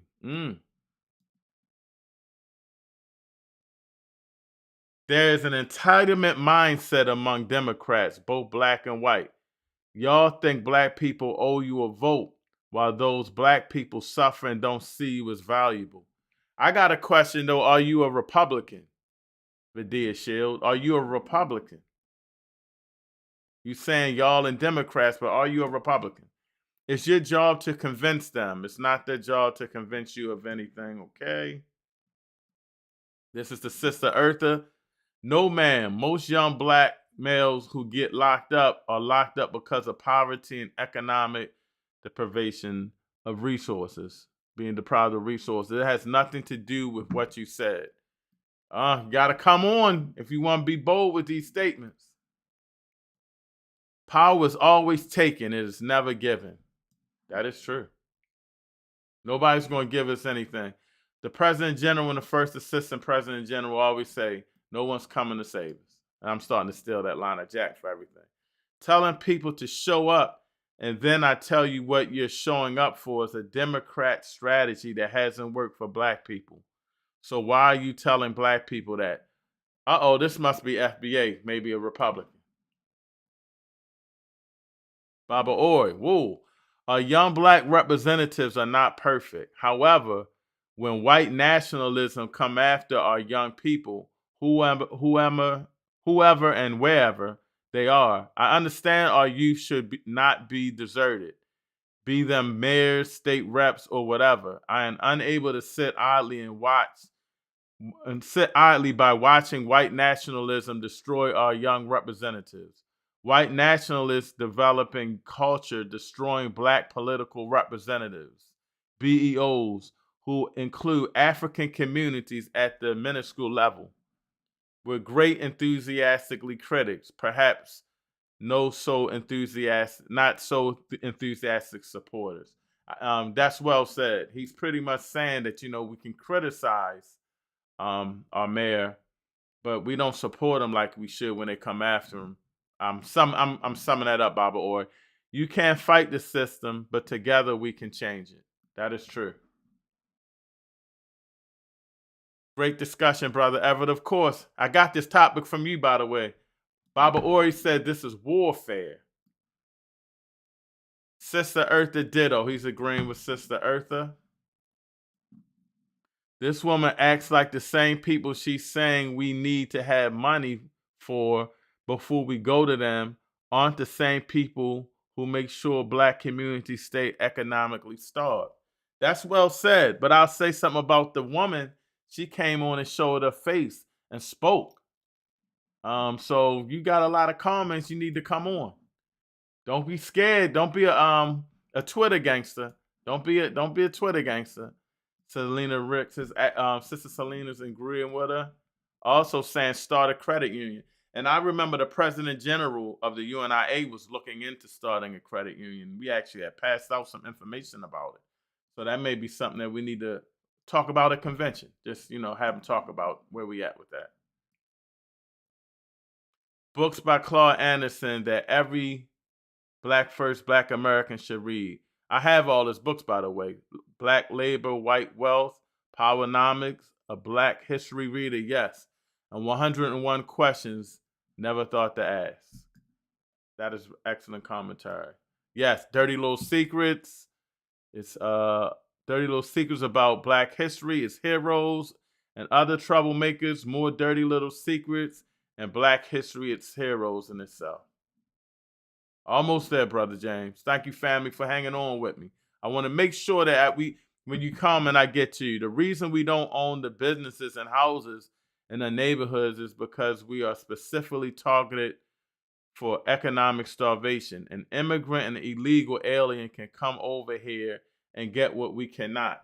Now, when you say immigrant and illegal alien, are you talking about maybe Mexicans, or are you talking about other black people, like from Africa and stuff? Just wondering, because I think I know where you're going. That is deliberate. It's not all the black folk of Black America. We are targeted for economic starvation and have been for centuries.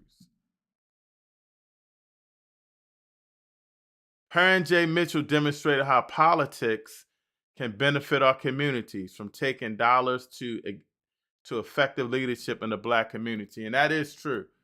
That is true. I think this is the last one. Oh, dang. I'm going to get you going. Do we need to work to get around that? And yes, and we are doing that. The problem is the black KKK politicians have completely sold us out. The GBC, the NAACP, the Urban League, and Kroger, etc. All a problem. Brother Keith Scott's agreeing with Sister Eartha. He loves her. He wants her to run, Sister Eartha. Get with Brother Keith. Get out the vote for who? What is the black agenda of those who want black people to get out to vote for?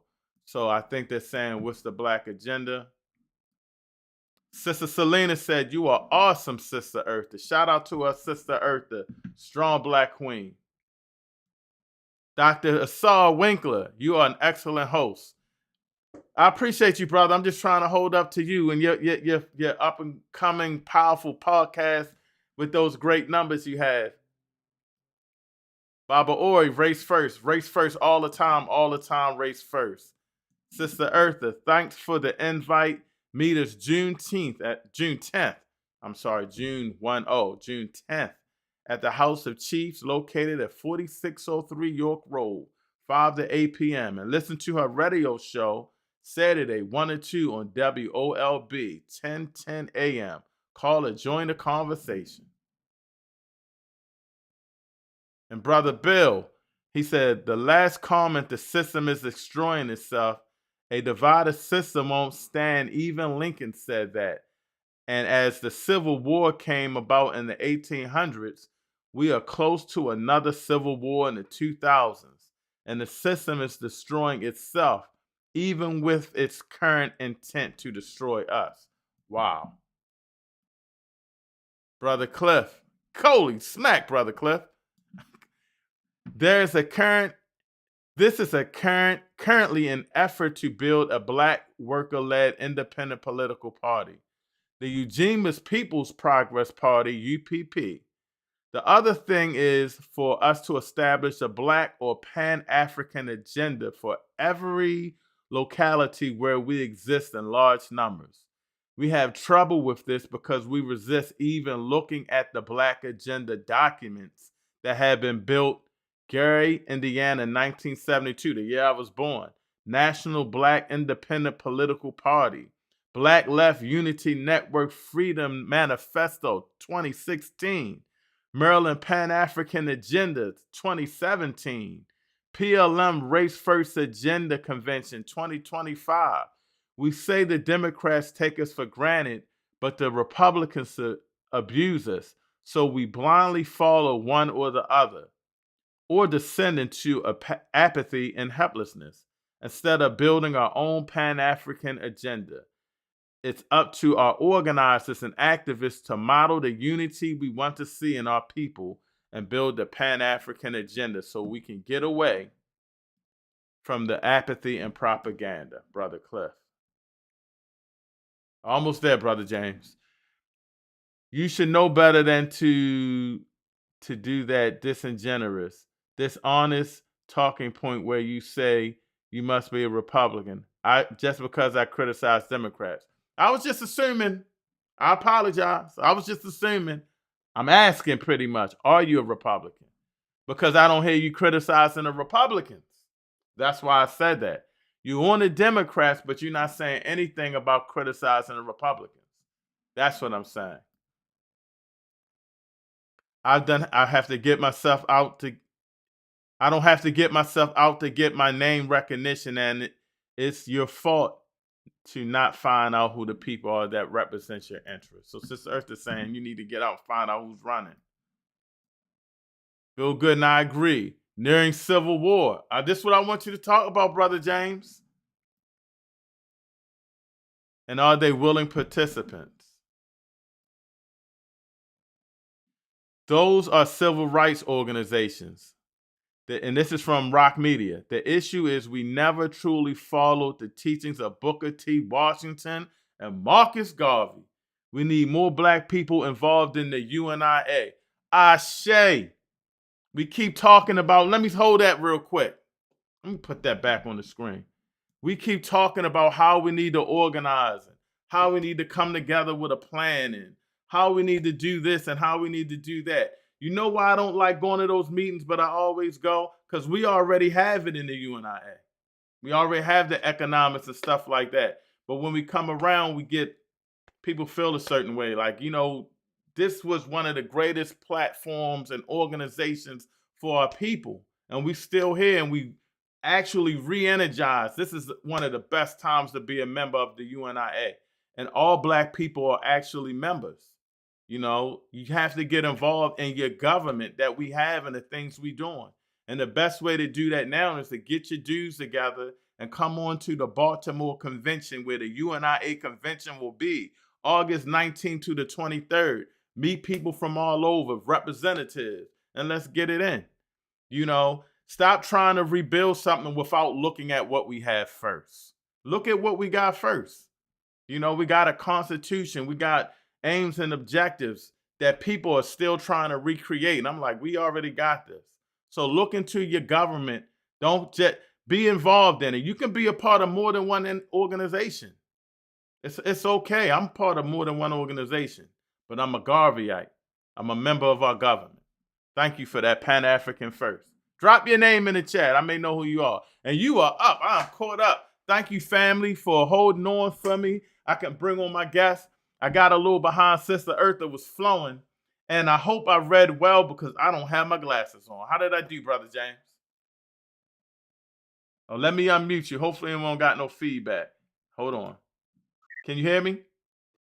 I can hear you. I don't really hear no feedback. We good? Yeah, we good, brother. So I know you know the topic. I guess I'm about to get in a little trouble. So let's go in, brother, because I know you can go in. First of all, introduce yourself to the people, your title with the UNIA, and talk about how you feel about this Democrat Republican and how we can leverage our vote and how we need to move. You there, good brother? Because you froze on me. That is crazy how Brother James freezes as soon as I read up all of those chats. So real quick, family, hold on real quick. Again, hit that like button. You all right? There you go. I was about to play a commercial. You moving? So go ahead, good brother. All right. Go ahead. Okay. Jay Rich, man, the first vice president of Baltimore, Barker Clark Division. As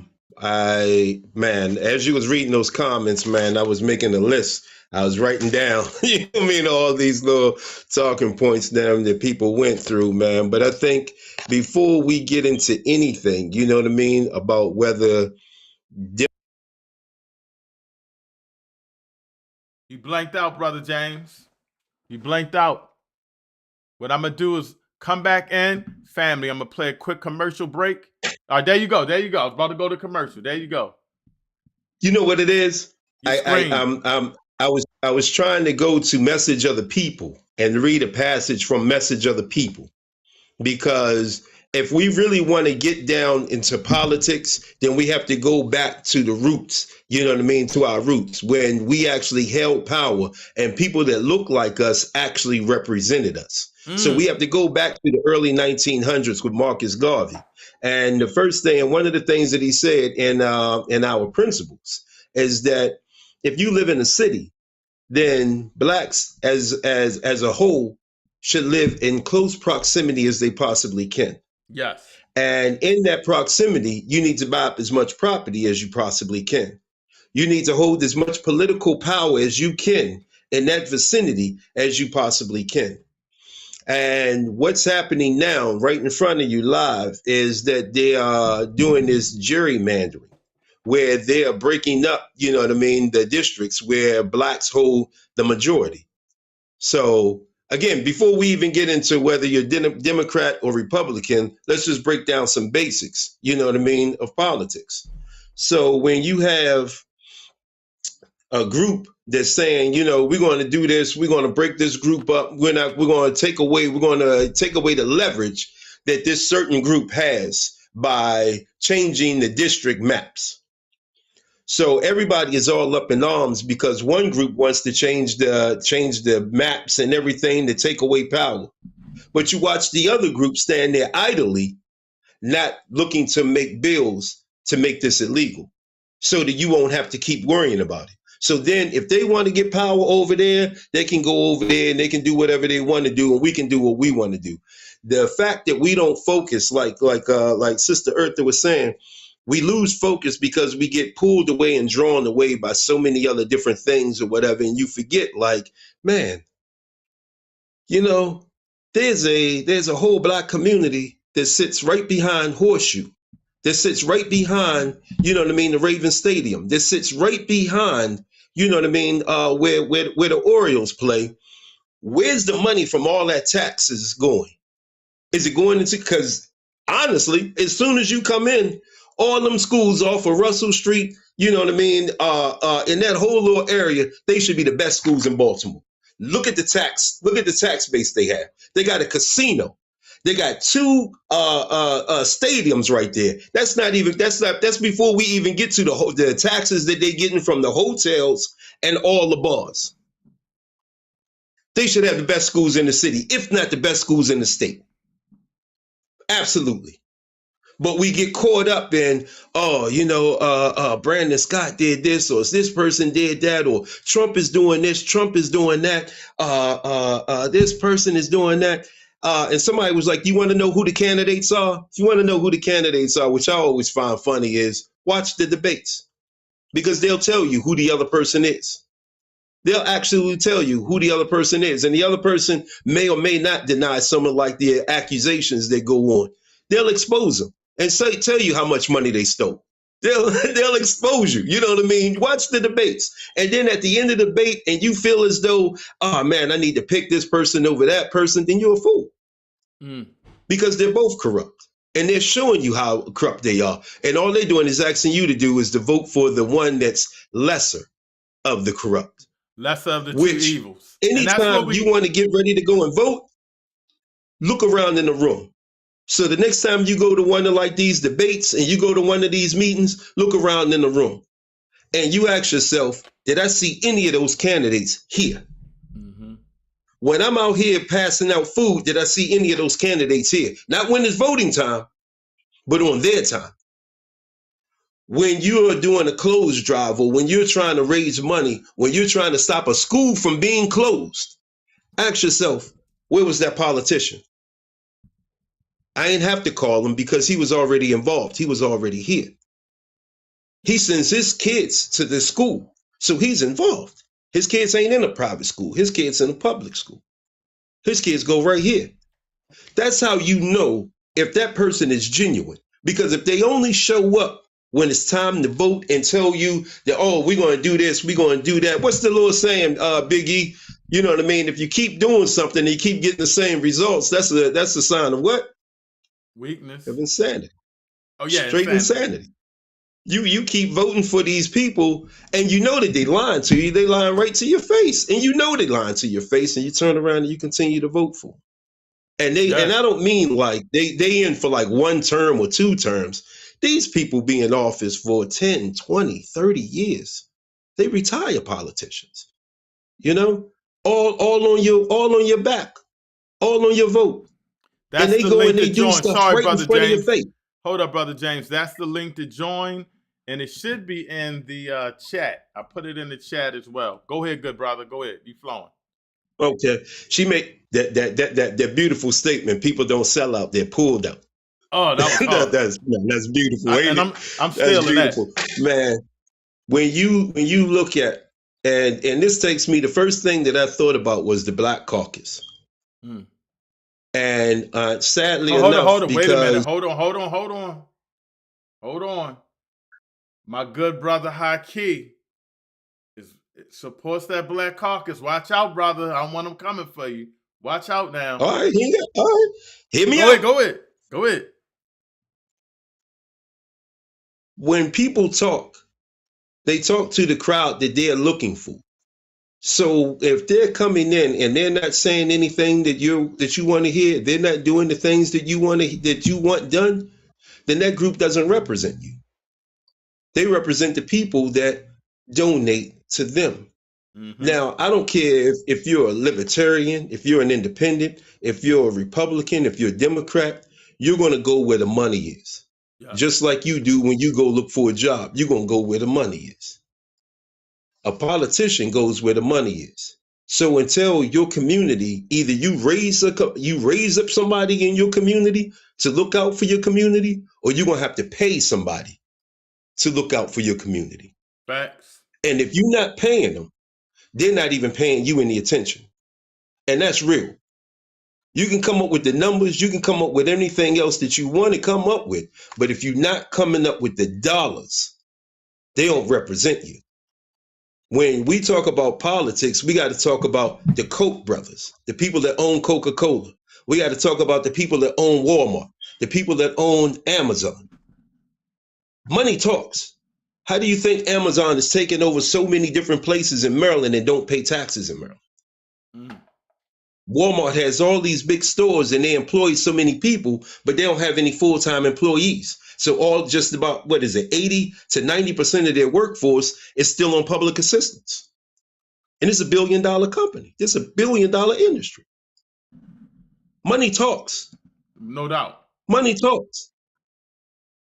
So if you're not paying them, you might as well forget about it. You know what I mean? If you're not paying them or you ain't embarrassing them in the media, they don't represent you. And if you got to embarrass them in the media and force their hand, again, they don't represent you. When it comes down to economics, I agree with everybody's comments. But you know what I mean? To say that you got to get this book, you got to get, if you read that book, hey man, the library is free. Go and rent, go and sign out a room in the library, put it out there and go and teach people what's in these books. That's how you reach people, man. You can't just, sometimes you can lead a horse there, you know what I mean? But you can't make them drink. But you can take the book, because what were we talking about, man? How did we come up with a Black caucus? How did we come up with Black leadership? Because one person went to school and came home and taught the whole town. They went and they taught somebody else, and then they taught somebody else. We get a book, we read it, and then we tell somebody else. We don't teach them the book. Man, you need to get that book and read it. You see the difference? The difference is in our mind state, is in our mindset that I did it, you need to do it. Instead of I did it, let me show you. Matter of fact, come on, come with me. I'm going to go through it with you. That's what happens when you teach somebody something, you go through it with them.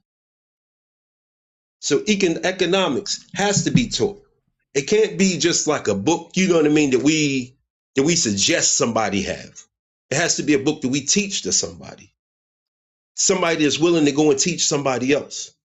Like I said, man, the libraries are free, man. And when we start talking about Democrats and Republicans, it's funny because at one point, who was the ones that was actually trying to help Blacks and minorities? It was the Republicans. It wasn't the Democrats.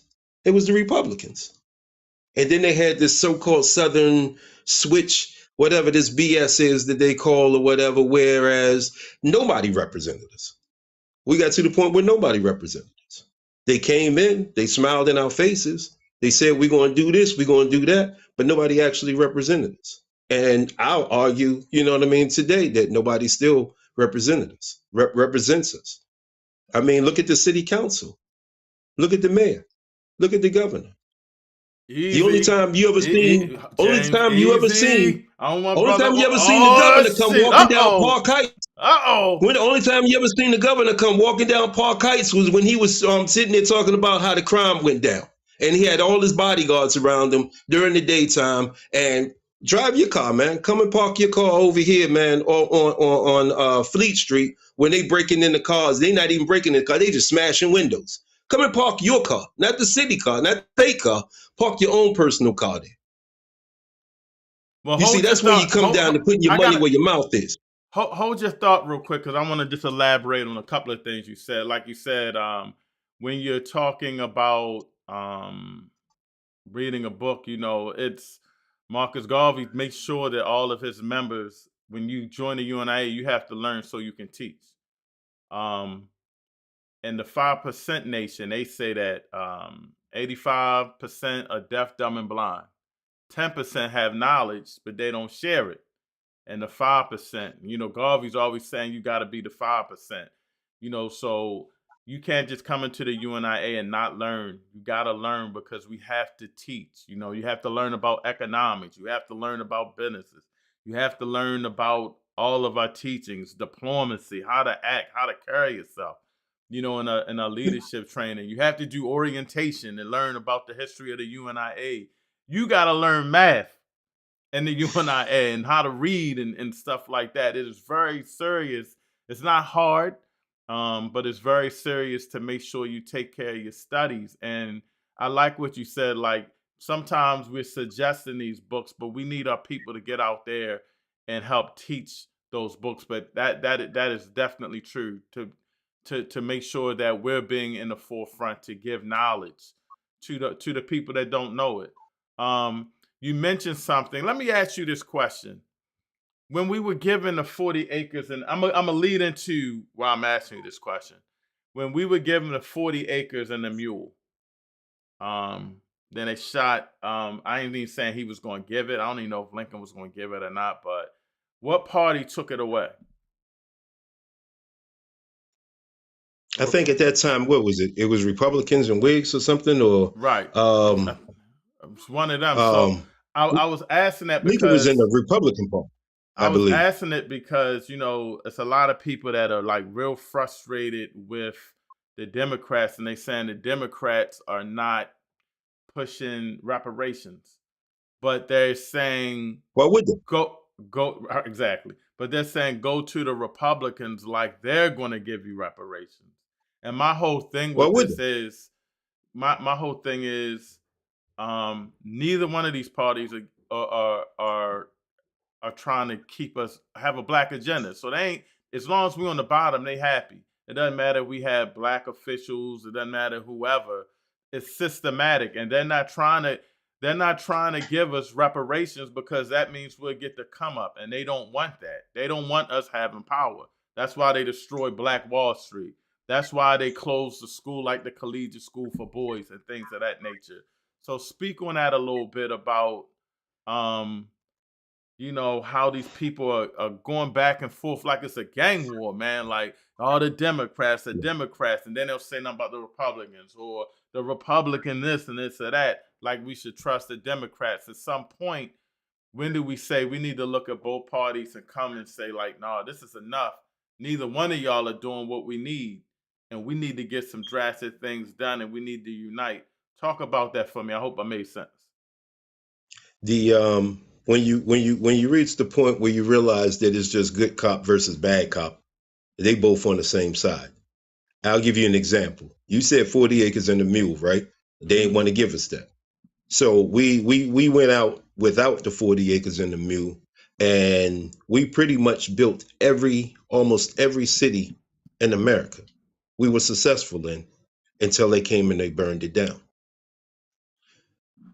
Modern day, we're in the cities, you know.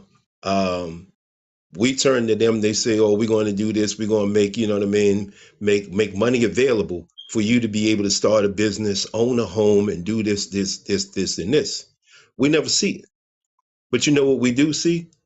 We see that when there's a Republican president, there are billions of dollars going to the Ukraine. We see billions of dollars going into Israel. We see Mm. billions of dollars going all over the planet, but not into our communities. He gets voted out. We get a Democrat president. We see billions of dollars going all over the planet, but not in our communities. We have we got to the point where Biden on a Zoom meeting was like, if you don't vote for me, you ain't black, and told black leaders to their faces, you know what I mean?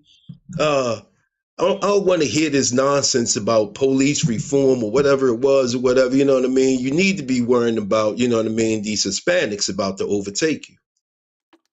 And there was a lot of truth into what he said. But the fact that, you know what I mean, he's telling you to your face, like, listen, man, don't talk to me about your agenda. I'm telling you what the agenda is. You don't have an agenda, not with them. So at some point, you have to become, I think it was Brother Bill that had the list of all like these different political groups that we need to get behind and support.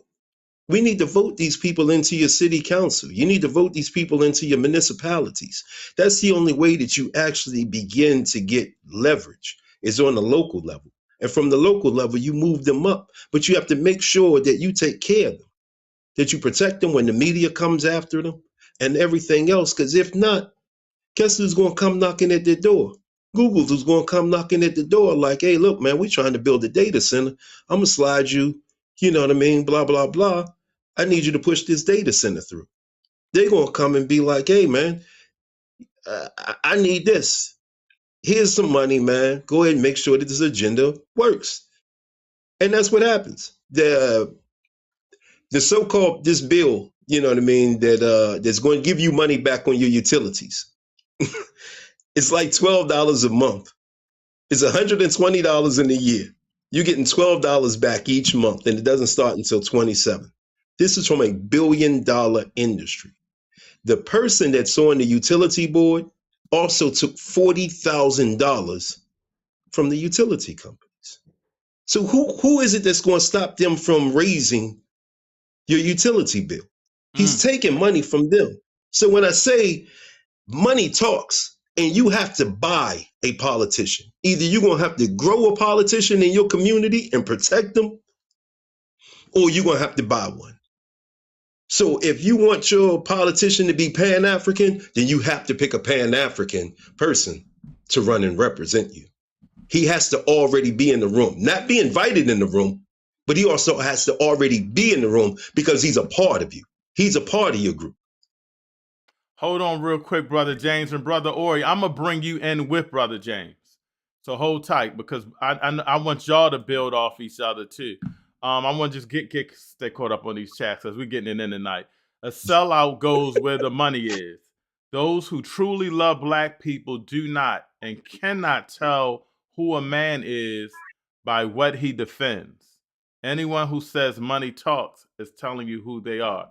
I wouldn't say that. I would say money talks, but who you dealing with. If you're dealing with a politician and you can buy that politician, then money talks. It doesn't mean that you're a sellout, but I do understand what you're saying. I do understand what you're saying. Hold on. E, hold on. Let me address that. Go ahead. If you don't believe that money talks, the Purdue family has built the law firm. I forgot what family it was. Built a law firm at Purdue University. They also have their own think tank at Purdue University. The only people that get accepted into their law school are the people that believe in their principles and their way of life. So if you are not aligned with their principles and what it is that they want, you can't go to Purdue Law School because they run Purdue Law School because they put up the what? They put up the money to run that law school. They built it. Not only did they build that law school, they take the lawyers that they train, that they indoctrinate through that law school, and then they put them into the government as what do you call these people? Lobbyists. Money talks. And if you don't understand how that money talks, then let's talk about it. Right. Because how do you think that Walmart built a billion-dollar business off of pretty much minimum wage, where they don't pay health care, they don't pay a livable wage. They pay these people just enough money so that they stay on welfare, and your tax dollars paid for everything else from a billion-dollar business that claims they can't afford to pay health care. How do you think that happens? Because, see, they paid the money. I said, hold on, brother, Baba Ori. That's the reason why black people not voting, because the candidates that's been selected does not represent black people. That's Brother Keith Scott, Brother Bill Gooden. Money do talk, but so do people power. Frederick Douglass was right when he said power concedes to nothing, but power it never has and it never will. So power won't concede anything, never has, never will. I'm not downplaying money, but we can't downplay numbers. If we could take 500 people to City Hall and 1,000 people to City Hall, whenever we want to have every council person on speed dial, yes, money is power, but so is unity. Shout out to Brother Bill, who was pushing for Unity Day. Hold on, Baba Ori, let me get to this. These chats is crazy. That is false. Republicans as a party we're never trying to help black people. He is mistaken. On cold, black people just decided to claim Republican. But maybe you're not a Republican. Andrew Johnson was a Southern Democrat. 40 acres and a mule was rescinded under him. I got to check that, though. I'm not sure about that. That's true. That is true. But party affiliation doesn't matter and should not be the point. Both parties are beholden to anti-black racism, white supremacy. Again, Malcolm X, Dr. Claude. We agree with you. Yes, we agree with you. I'm in the mind frame that financial education is the foundation of the black community's way up. I agree. And the last one, this is not about money talks. It's about whether or not you allow money to buy your soul to the point you sell black people out for the dollar. Unfortunately, a lot of these politicians are. So, Baba Ori, I know you've been listening, and I wanted you to, before you get going, I wanted you to comment because when I like to poke the bears, Brother Cliff would say during the week with my post. And it was something that you said on one of my posts that I really liked. You said, politics is warfare. It's political, it's warfare. Go into that a little bit and build with Brother James and talk about that while I go use the bathroom. Politics is war. It's a scramble for resources.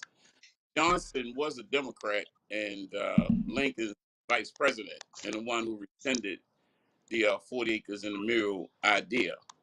Um, Carnegie Mitchell, former congressman, in reference to money in politics, said, "Take the money. Take the money. You're going to need the money, but still provide for your constituencies. Look out for your communities."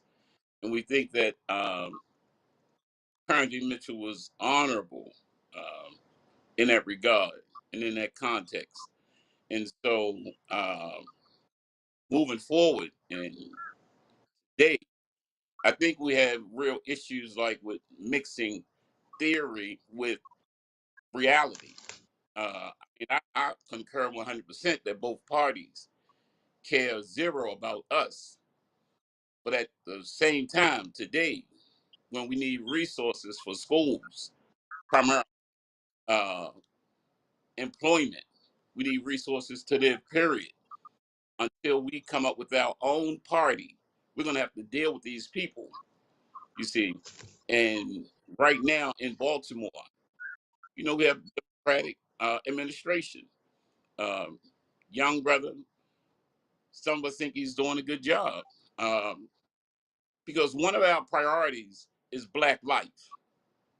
And when you have a representative making a claim that murder is being reduced, that's like priority to some of us, that the lives of our sons is being preserved. And it's not that we didn't have efforts going, because we did. But when you have an administration to step in and say, you know what, we have those same goals. We're trying to save your son's life. You see, everything else, nothing compares to the life of my son and my nephew and my grandson. You see, so on and so forth.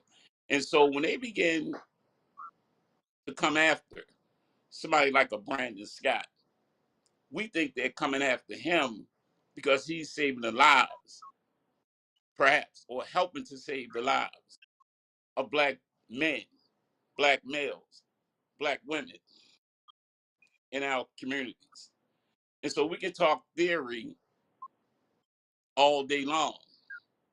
But for me, the rubber hits the road when you're talking about helping me save the life of my nephew. That matters. And we probably need to talk about how perfect a lot of us are, because we have a lot of perfect people in the Black community. So when they see imperfection in someone else, they're easy to highlight it. And it seems like supporting each other is more of a challenge than being cynical. When does the criticism end? It looks like in Baltimore, this boy's life is in jeopardy. As a mayor, these people are relentless. And what are we talking about? Especially older brothers, older than the mayor. We know what happened, 60s, 70s. These people are in hot pursuit of this young brother, and we're trying to distance ourselves from him instead of protecting him. Doesn't make sense to me. Brandon could be my nephew. See, none of my nephews are perfect. My children aren't perfect. You see, I know a lot of the critics are. You see, and so that's why when I try to write in support of Brandon, I make it clear that it's not just Brandon. The average brother and sister on the street, I am equally supported. I've been humbled in my life.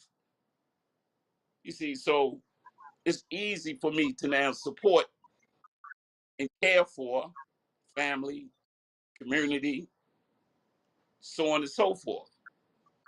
And it's all under the umbrella of race first.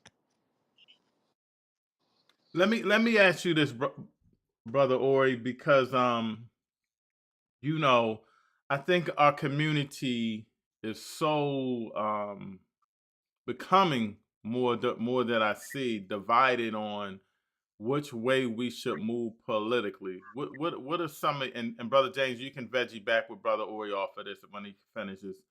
Um, how do we go about maneuvering and starting to get some of the things done? Because I agree with you. Um, I don't think it's I don't think it's the mayor as much in Baltimore as much as it's us coming up to have an agenda and having the financial backing to move those people out that are backing him that he has to, you know, account for that are looked out for him. How do you think we need to move politically? Because a lot of people saying Democrats haven't done anything. Look at our cities, but the Republicans is basically never going to do anything for us. Pretty much. How do you think we need to move? And what would you guide us with, especially for the young voters and things of that nature? Right. I think the point is certainly valid that Democrats and Republicans are one and the same.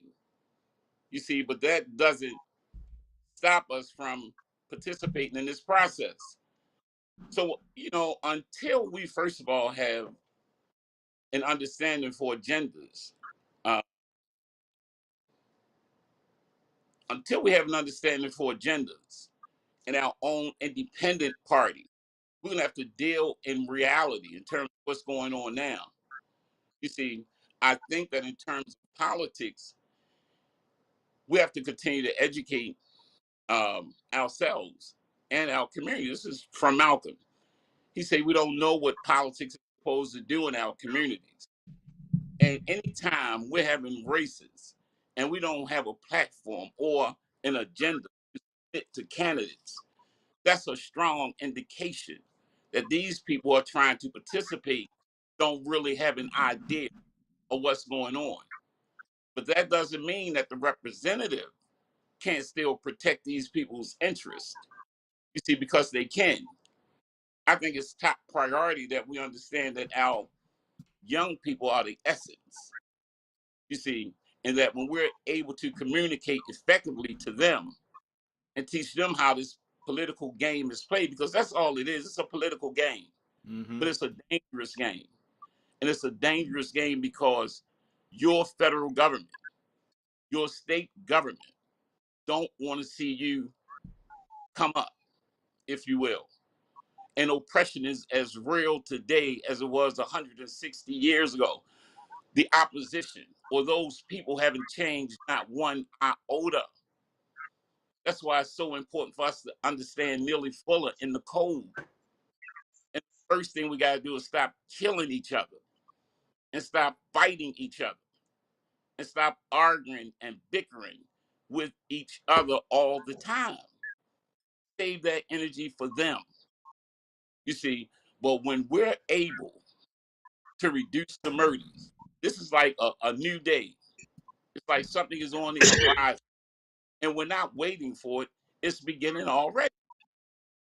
The young man down in Memphis, Justin Pearson, um, kicked out because of this gerrymandering. and protest that whole situation there. What we're having here with Brandon in Baltimore, Brandon Scott in Baltimore, and other mayors throughout the country who are trying to help the community. These people are under attack. Now, they happen to be Democrats, but if we're talking about race first, then they're African first. Mm. When have we had a mayor to say, yeah, we're celebrating Black History Month because we're Africans? As a matter of fact, we're all Africans. Everybody's from Africa. That's right. We never heard that from a mayor. So it's like, well, wait a minute. We have a young man talking about we're all Africans. We have a murder rate supposedly on a decline. White folk coming after him, and here I come criticizing. That doesn't compute to me. This brother need our support, just like the brother need the support of his community. And then we're able to move politically. I mean, it's not a difficult process, but it's like everything else. People have to be brought up to speed. Uh, we have to teach our young people how not only to participate in politics, but education, economics, across the board. But since tonight, the discussion is about politics, me personally, but actually, like when we come together in meetings, Mm-hmm. we come up with a group perspective. Yes. But for me, it has to be Black nationalism and Pan Africanism.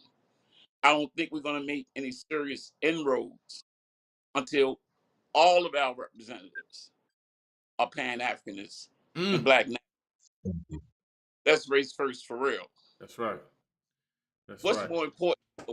And people come after me for supporting Mayor Scott, but again, that's nothing more important to me, like for my son and my grandson and my nephew.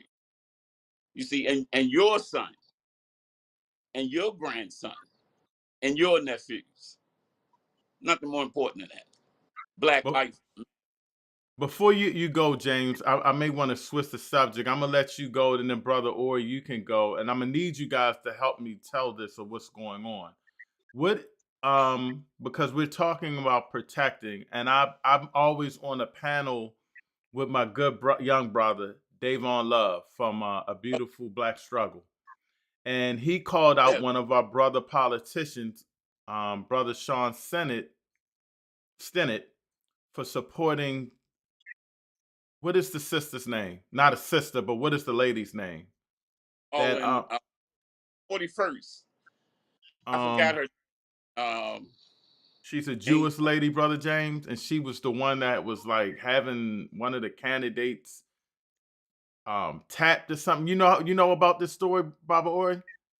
yeah, I do, but I can't call her name off the top. But she had someone surveilled, under surveillance, She's and under she's under an indictment or something right now, right? right, exactly, absolutely right, right. And so we have one of our brothers that is cool with another brother, but said you can't support this lady. The brother Sean went and said, I'm a supporter. And he's like, whoa, like, her views and not only her views and what some of the things she's doing. And the Right, paper came out and called him anti-Semitic. And he didn't say anything negative about the Jewish community and how they attacked him. And I told him, like, I'm here for you because they're coming for you. yeah, They're coming for you. right. I think Malcolm Ruff is running against this lady for that That's 40 yes. minute. I'm gonna find Dyla or something. Exactly right. That's Yes. her first name. But at any rate, what the young people are doing at Life Beautiful Struggle and Tandia Family, again, are activities that has to be supported. Yes. These are the young people that I'm certainly talking about. And these guys are on the move. And a lot of times when you talk to them, they aren't just talking like from their personal perspective. They have bibliographies. They're talking about what our academicians, our scholars talked about in the past and currently. And so Life Beautiful Struggle, Tandir Family, and so many other young up and coming organizations are making a mark, and they need our support. And for me, it's easy to support these young African men and women who say they have our interests at heart, and they are proving it. You see, and I guess at one point we can sit down and talk about how both of these groups got started. But they're certainly impressive to me, and I hear Yeah. these guys talk, and I know that they've done some real research, and so a lot of what comes out of them is objective instead of subjective, and they're honorable uh, groups. And so this whole claim about any part of LBS being anti-Semitic is absolutely nonsense. Yeah, that's crazy.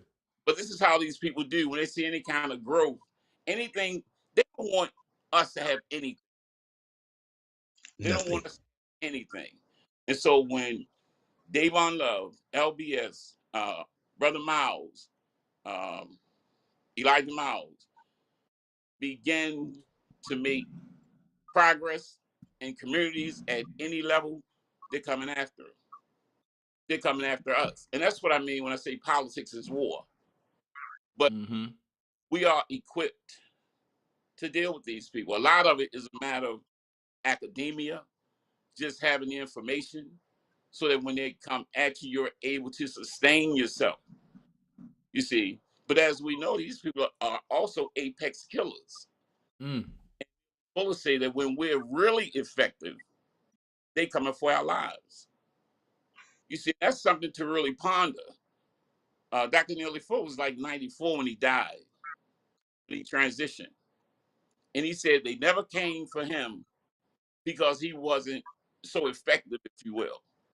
He said, but when you are effective here in America, they're coming for your life.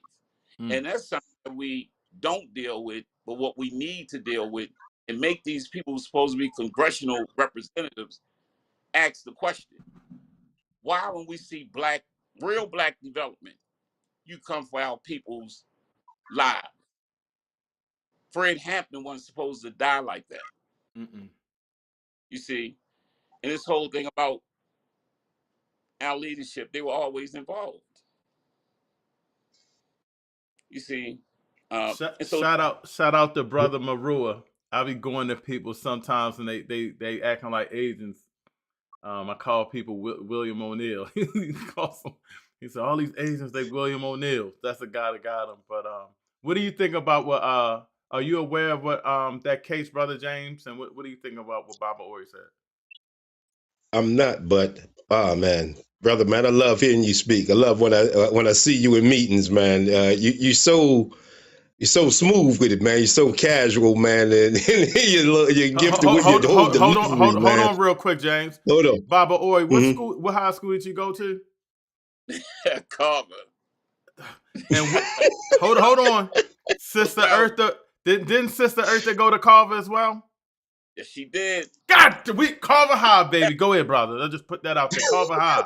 Carver High. Go ahead, brother. Go ahead, Brother Jay. When you say that they're killers and they come after you, when you look around, not only are they killers and they come after you, they build monuments of people that bring down black leaders. When you go down and you look at the FBI building, whose name is on it? J. Edgar Hoover. What was his first case? How did Hoover even get on the map? Who did he have to take down to even get on the map? Marcus Garvey first. And he lost. To be honest with you, he lost. He lost that battle. And what did they do to repay him? They put his name on the building. You look at the airports. Who is this guy Dulles? Where did he come from? Anybody know who Dulles is? No, I don't know. Who is he? Dulles is the man that was responsible for Patrice Lumumba. What? He was the one responsible for taking Lumumba out. And what did they do? They put his name on the airport, baby. They put their people in plain sight. That's what the They put their airport, people in plain sight, brother. Huh? the airport in Virginia, Dulles. That's who it's named after. It's amazing, ain't it? It's mind blowing, ain't it? It's mind blowing. But you're right, though. But you're right. You when you start and you go back and you start looking at these people and these and how did they get into power? How did they rise up? You know what I mean? Hoover took out how many people? How many black leaders is Hoover responsible for? This man was in power for decades. Decades. Right. How many black leaders did he leave? He made sure he took out every last one. Are we going to let the tiger go? Wow. They take them out. You're absolutely right. The moment they see that you're going, the first thing they do is they plant somebody there to keep a watch on you. And if you start getting the power that they didn't expect you to get, yeah, man, you go. Right. Absolutely. And then they turn around and they look at us and they ask us, why you ain't got no leader? Why you don't have this? Why you don't have that? Why? And they blame you for not having a leader at the same time they killing your leaders. They blame you for not having a stake in your own community when if your community is successful, they burning it down.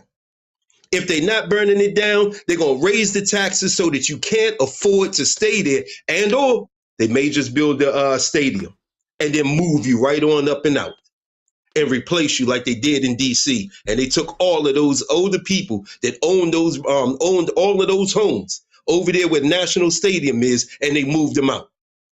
And then they took and flipped their houses and sold them for hundreds and hundreds of thousands of dollars that those people didn't get. They take you out. If you start to gain political power in a certain environment or in a certain way, then they come and they change the map on you. Right. And No doubt. right now, everybody is up in arms. Oh, the Republicans, but the Democrats do the exact same thing. They do the exact same thing. So they make sure they have a lot. They got a whole bag of tricks to make sure that your political power, you know what I mean, stays at a very minimum. But when you walk into the room, we have to be able to come into the room with the mindset of the Million Man March. We have to come into the room in the mindset of the Washington or the March on Washington, which is, hey, listen, man, I might not agree with you. I might not agree with you. I might have my own way of doing it. But tonight, we won. Tonight, we won. Hold on, brother. I don't James. have to be the leader.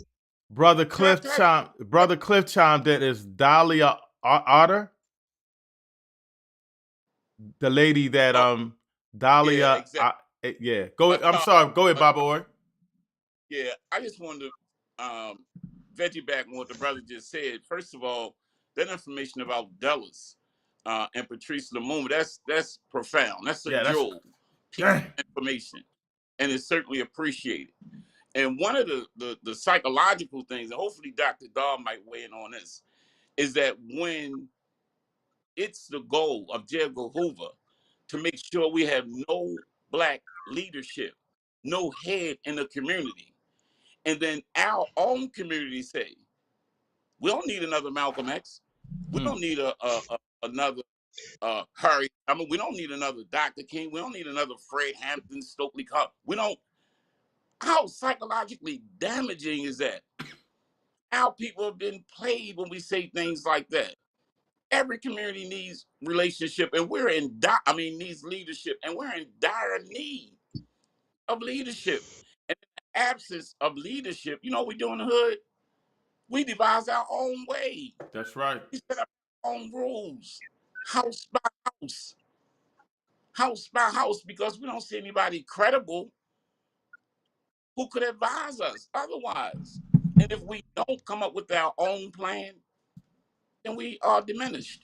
Yeah. But that's the brother. I thank you. I just want to.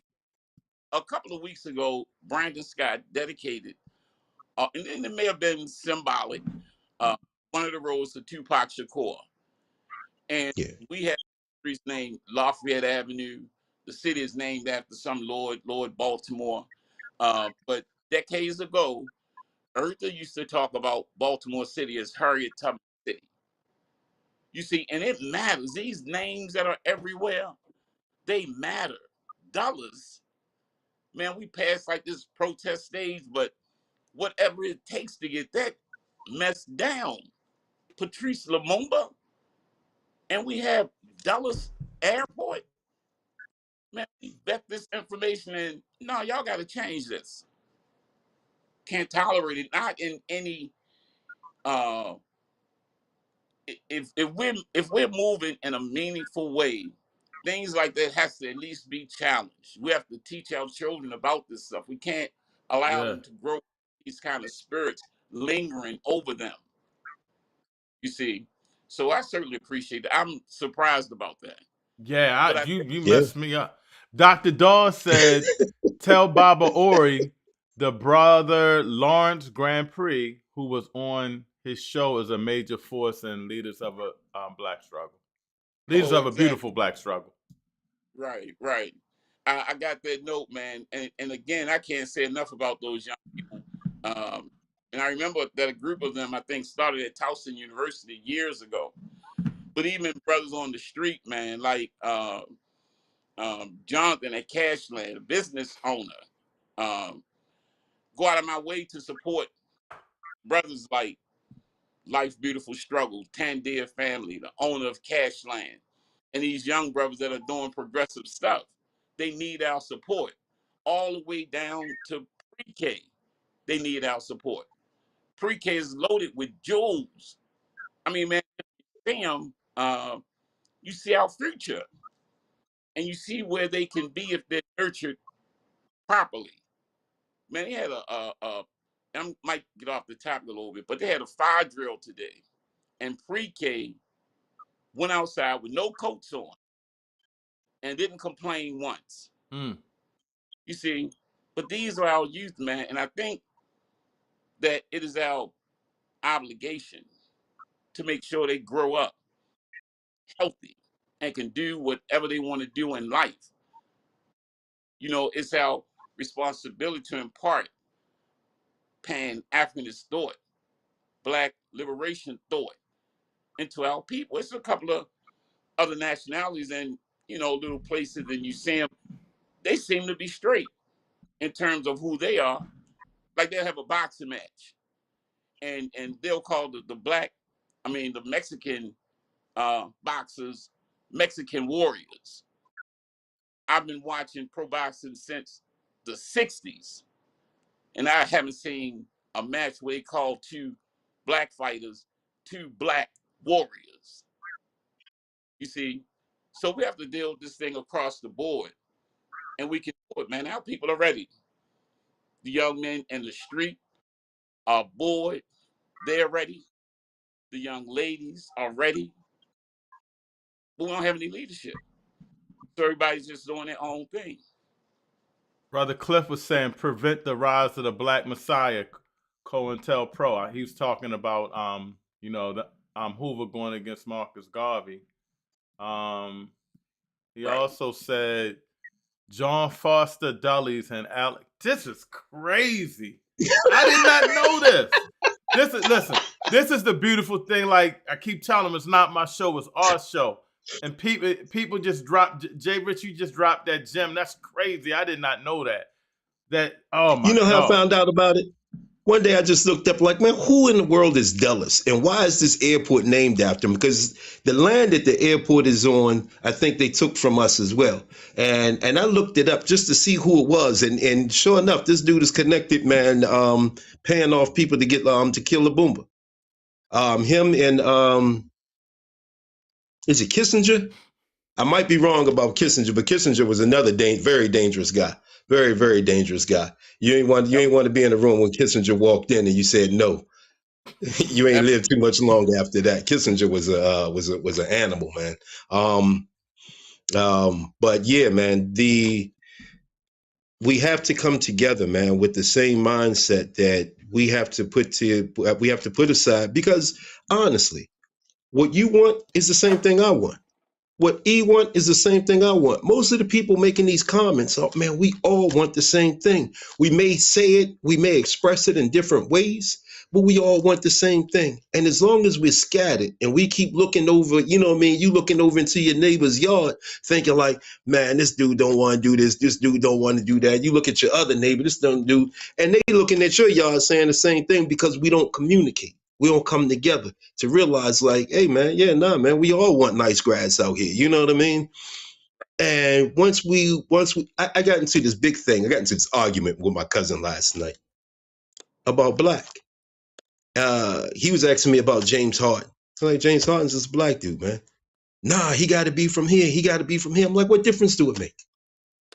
If you in Brazil, the European is oppressing you. If you're in Africa, the European is oppressing you. If you're a black in Germany, the European is oppressing you. If you're right here in America, the European is oppressing you. So what difference do it make?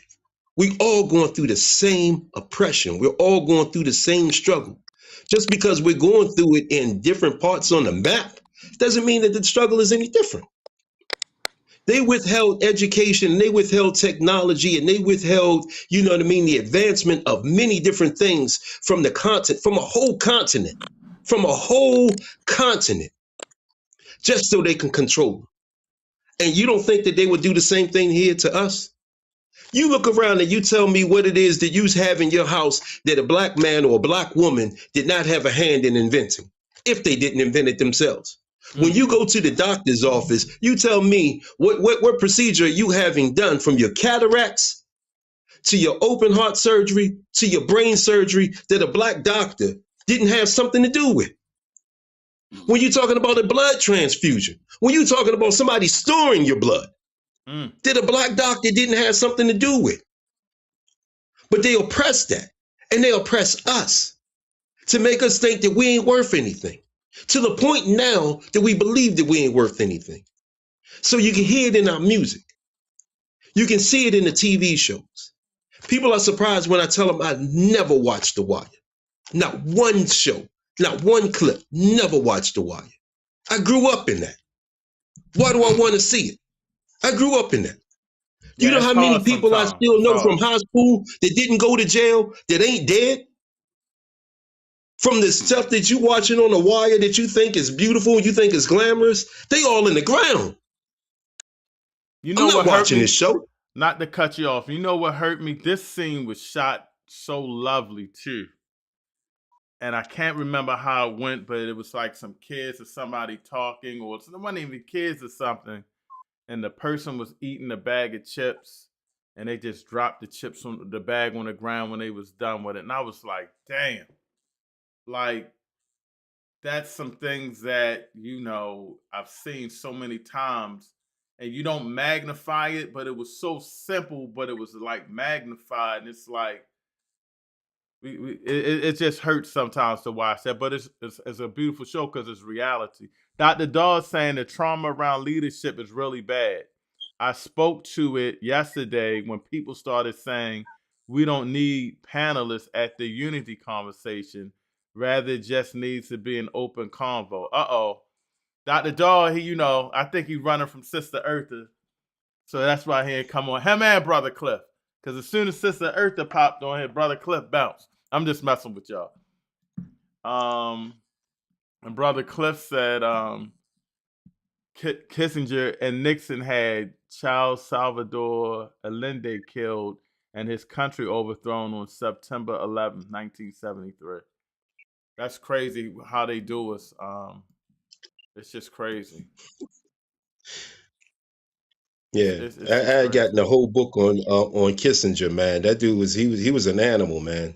And they look at us and they call us killers. They call us thugs. The biggest thugs and killers, man, in this country, man, sit behind the desk and they wear a suit and they just give out orders, man. You know what I mean? Right. But you get back on topic, brother. I hope to see you tomorrow, man, at African Liberation Day, man. I love building with you, man. You. Talking about Baba I Ori. ain't perfect though. I ain't perfect. Hey, Baba Ori, you know what he's saying. He hoped to see you there, but he may not be there. That's what he's saying. Dr. Dawes said we are struggling and feeling vulnerable. If people can take out what people call the head, I'm sorry. If people, I don't got my glasses on, so bear with me. the head. But we also struggle with the idea of some being hierarchy above us, even if it's in a healthy leadership. Yeah, that's I talked to our team about that. What I saw from a lot of things when we try to build together and do unity and come together. I try like for panel discussions, and Davon made me mad because he made me sit in the middle. I try to go up last. First, I don't like being in the middle, like the focal point is like on you.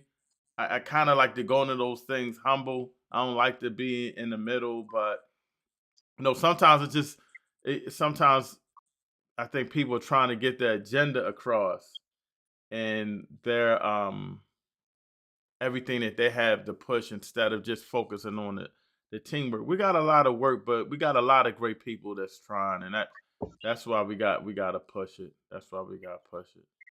Well, Baba Oy, let me let you close out. Anything you want to add, or just talk, about this topic, because like we're in dire needs, and we got to figure this thing out politically. I believe, because we can't be going through the same old thing, and we're beefing about it. Like, nah, Democratic, you a sellout because you're doing Republican, and we're not even on a united front to get before we start talking about Democrat or Republican coming together and figuring out how to get an agenda together. So close us out, and anything you would like to add to that. Only that in chat during the week you were talking about how much more work we need to do, and I agree 100%. But I think that we are already doing a lot of that work, and now it's a matter of coordination. When the brother was talking about his neighbor, that's really where the work. That's really where the work begins. I mean, being able to speak to your neighbor, talk to your neighbor, not argue with your neighbors, able to keep your front clean. That's the beginning of political participation.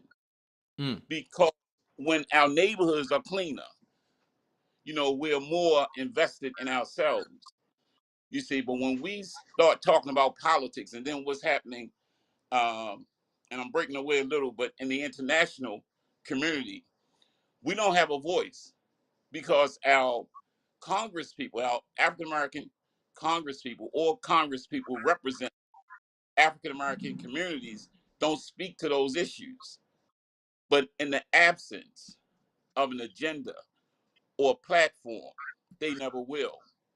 You see, so political development starts in the community when we produce an agenda and a platform for politics or electoral politics at every level and demand that they are carried out. And if they aren't, at least we will not re-elect these people again. But it has to be consequences for saying you're going to move the agenda forward, get into office, and don't. If we're talking about political development, it starts with an agenda from the community. And if the community doesn't produce one, the candidate will produce one to his or her favor. You see? And so I stand with a lot of people who criticize this whole voting move, the whole Democratic and Republican Party affiliation. I'm with all of that. But at the same time, politics is not a spectator sport. That's right. We got to get involved. We have to represent our interests. We have to represent the interests of our children. You see, in this whole thing about thug life, it has to be unpacked because the whole idea is that you guys negated us or allowed the society to negate us from birth. Now, F all of y'all, see this being played out. We got to get a hold of our communities. We have the strength. Our young people are intelligent. They are ready to go. They just need more engagement from us. Thank you, Bob Oy. These guys, the chat's going crazy. I appreciate you, and hopefully the weather's decent. You can make it out tomorrow, my good brother. And thank No doubt. Brother Ori, every week, whenever you feel you need to call in, because man, you on fire, and I'm stealing all your lines. By the way, I'm a thief when it comes to sending a message to our people. I steal it quick. All right, can I leave on this? I used to live in Yes. the 1200 block of Landville, which is right across the street from Lafayette Square. Mm-hmm. But Lafayette Square was a hospital for Lincoln's army during the Civil War. I never knew that. Yeah, so, brother, I look forward to seeing everybody at African Liberation Day tomorrow. My grandson's birthday is tomorrow, but I'm sure that's not going Happy to birthday. all day, and I'll probably bring him with me. Him and a Yeah, couple that'd of be his cool. friends. Hopefully the Well, weather holds up. yeah, exactly, right. The weather holds up. So peace out, brother. I'll be listening. But nice talking to you, brother. Nice talking to you, man. The If pleasure something is always, man. if something happened to me, he in charge, so we in trouble.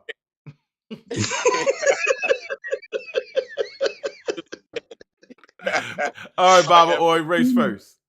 All right, peace. Race first. All right, brother James, hold on, stay with me. We're gonna go over these chats. I'm gonna read a few so we can get them in. I read Dr. Daw. Let me see this one. While you do that, I'll be right back. All right. This is true, but the reality is this is true, but the reality is what they many times are saying is that they don't feel safe with leaders. They don't trust leaders. They also feel overlooked. Yes, and I saw your message. Don't worry about the typos. I typo all the time. Okay, got that one. We are struggling with feeling vulnerable. If people can take out what people call the head, we also struggle with the idea of someone being hierarchy above us, even if it's healthy leadership. I read that one. Thank you, Dr. Daw. Dr. Daw, you getting it in tonight. Capacity, yes, I got you there. Pardon the typos, I saw that. I think I read this by Brother Cliff. Kissinger and Nixon had, yes, I read that one. Brother Cliff, everywhere you find us in large numbers, we are oppressed. I'm going to read that again. Everywhere you find us in large numbers, we are oppressed. And in the same ways, our ancestors were enslaved here, but also in Africa, where they were intentionally displaced and enslaved in our own home. The difference in akin to kidnapping versus home invasion. This is why Pan-Africanism is important. I agree, Brother Cliff.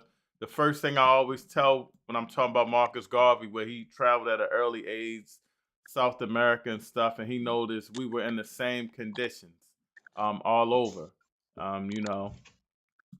Brother Cliff, yes, let us meet on ALD. I'll be on the sound system. African Liberation Day. I was like, what is he talking about? Yes, African Liberation Day. Yes, I would definitely be there. You and I will be in the house. Exactly, Brother James. This is Baba Khalil. Exactly, Brother James, concerning The Wire. Never watched it. I lived it. I think I'm getting a little feedback. That might be you, James. I'm hearing something. I think that's you. Nah, that ain't me. You chewing or something, brother? That was hard. Uh-oh, I think he talking about you, Brother James. Stop the door. You held the middle down very well. Yeah, you was flowing, James. You was flowing. I just got to get you on timer, brother. I got to get you on timer.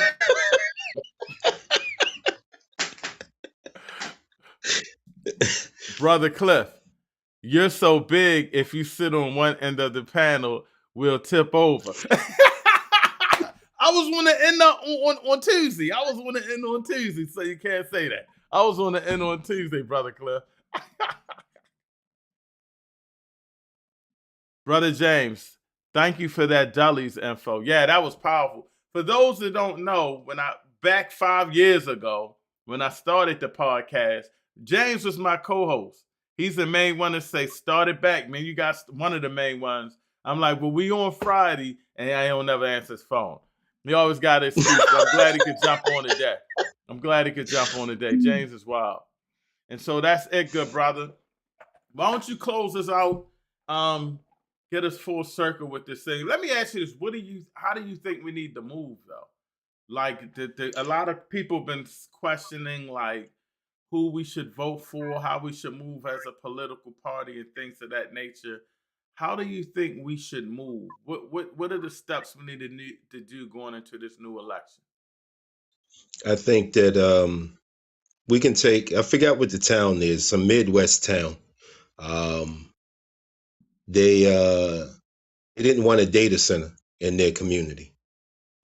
The city council went against the wishes of the people that voted them in and approved the data center.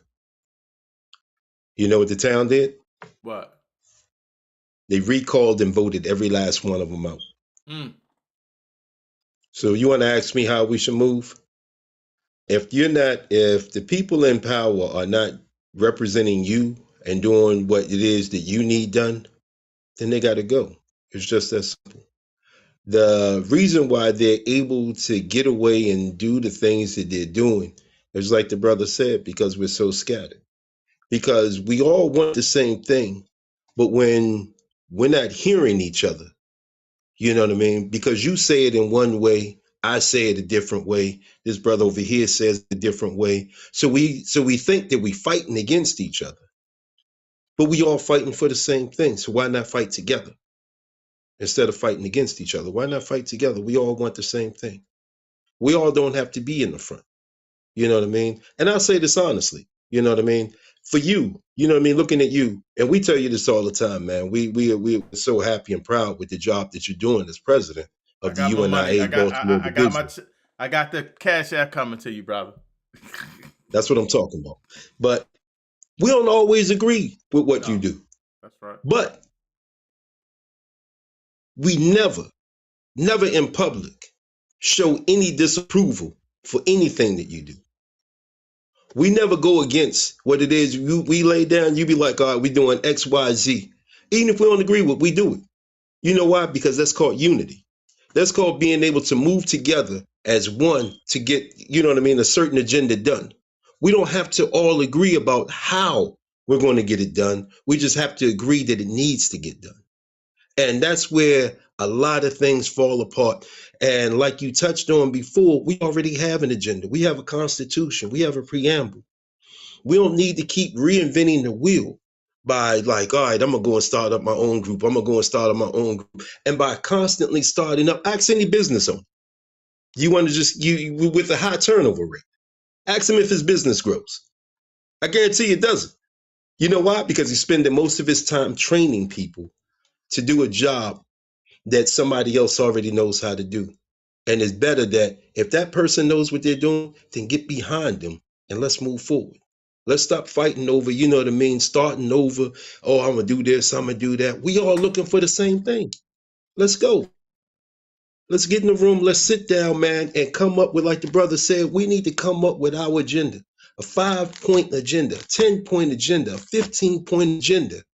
And then we go and we get it done. We put that pressure on these officials. And if these officials don't come through, you out. Plain and simple. And if you going against the agenda midway, then hey man, that's what's called a recall. You out now. We're not waiting for the next election. You out now, and we're just gonna go ahead and replace you. And with that said, man, it's all about humbling yourself, man, putting your pride to the side, man, and letting the best leader lead, even if you don't think that he is the best leader.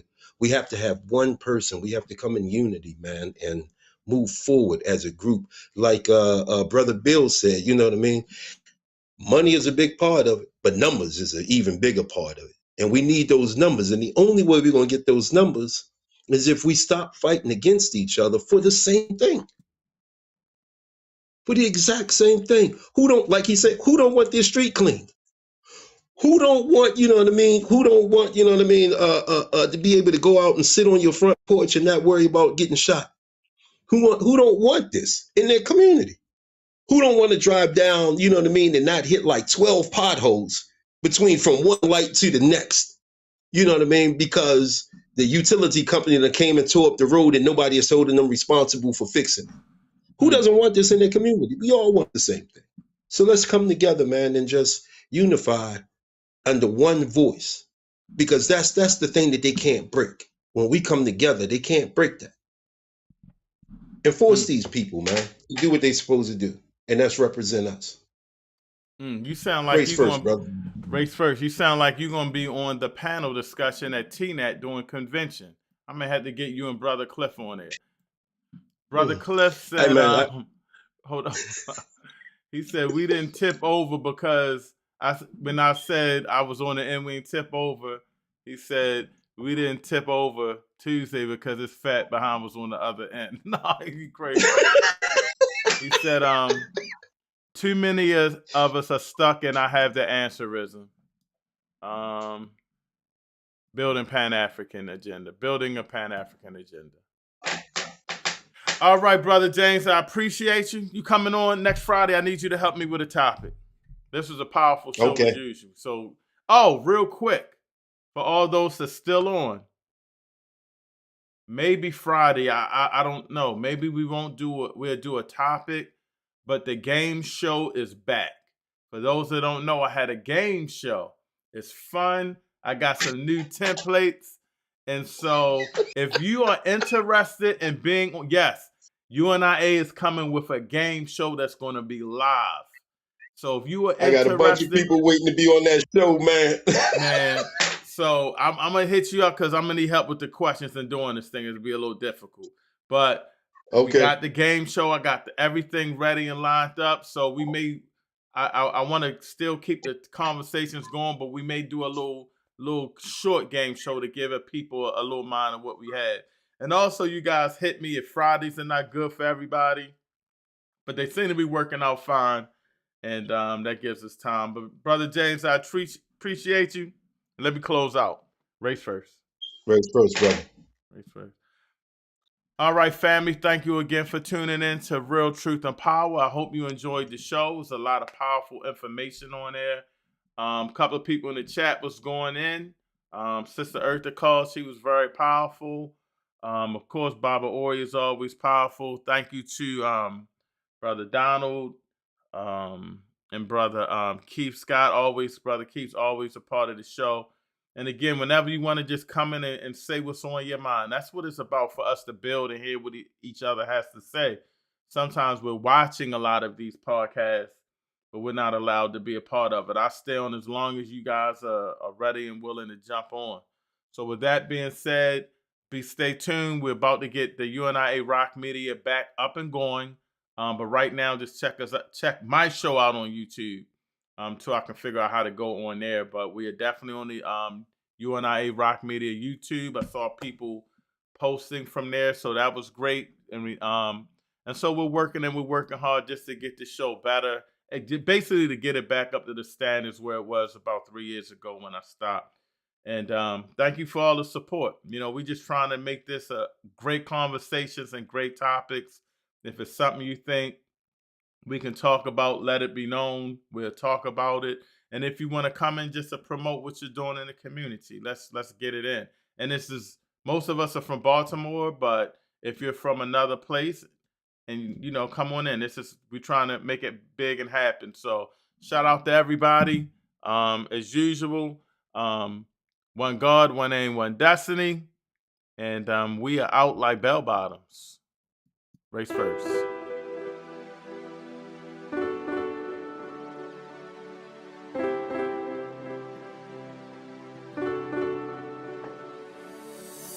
Real truth and power, health, wealth, knowledge of self, uplifting the community.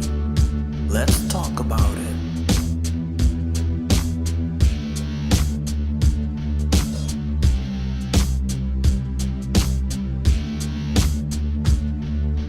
Real truth and power, health, wealth,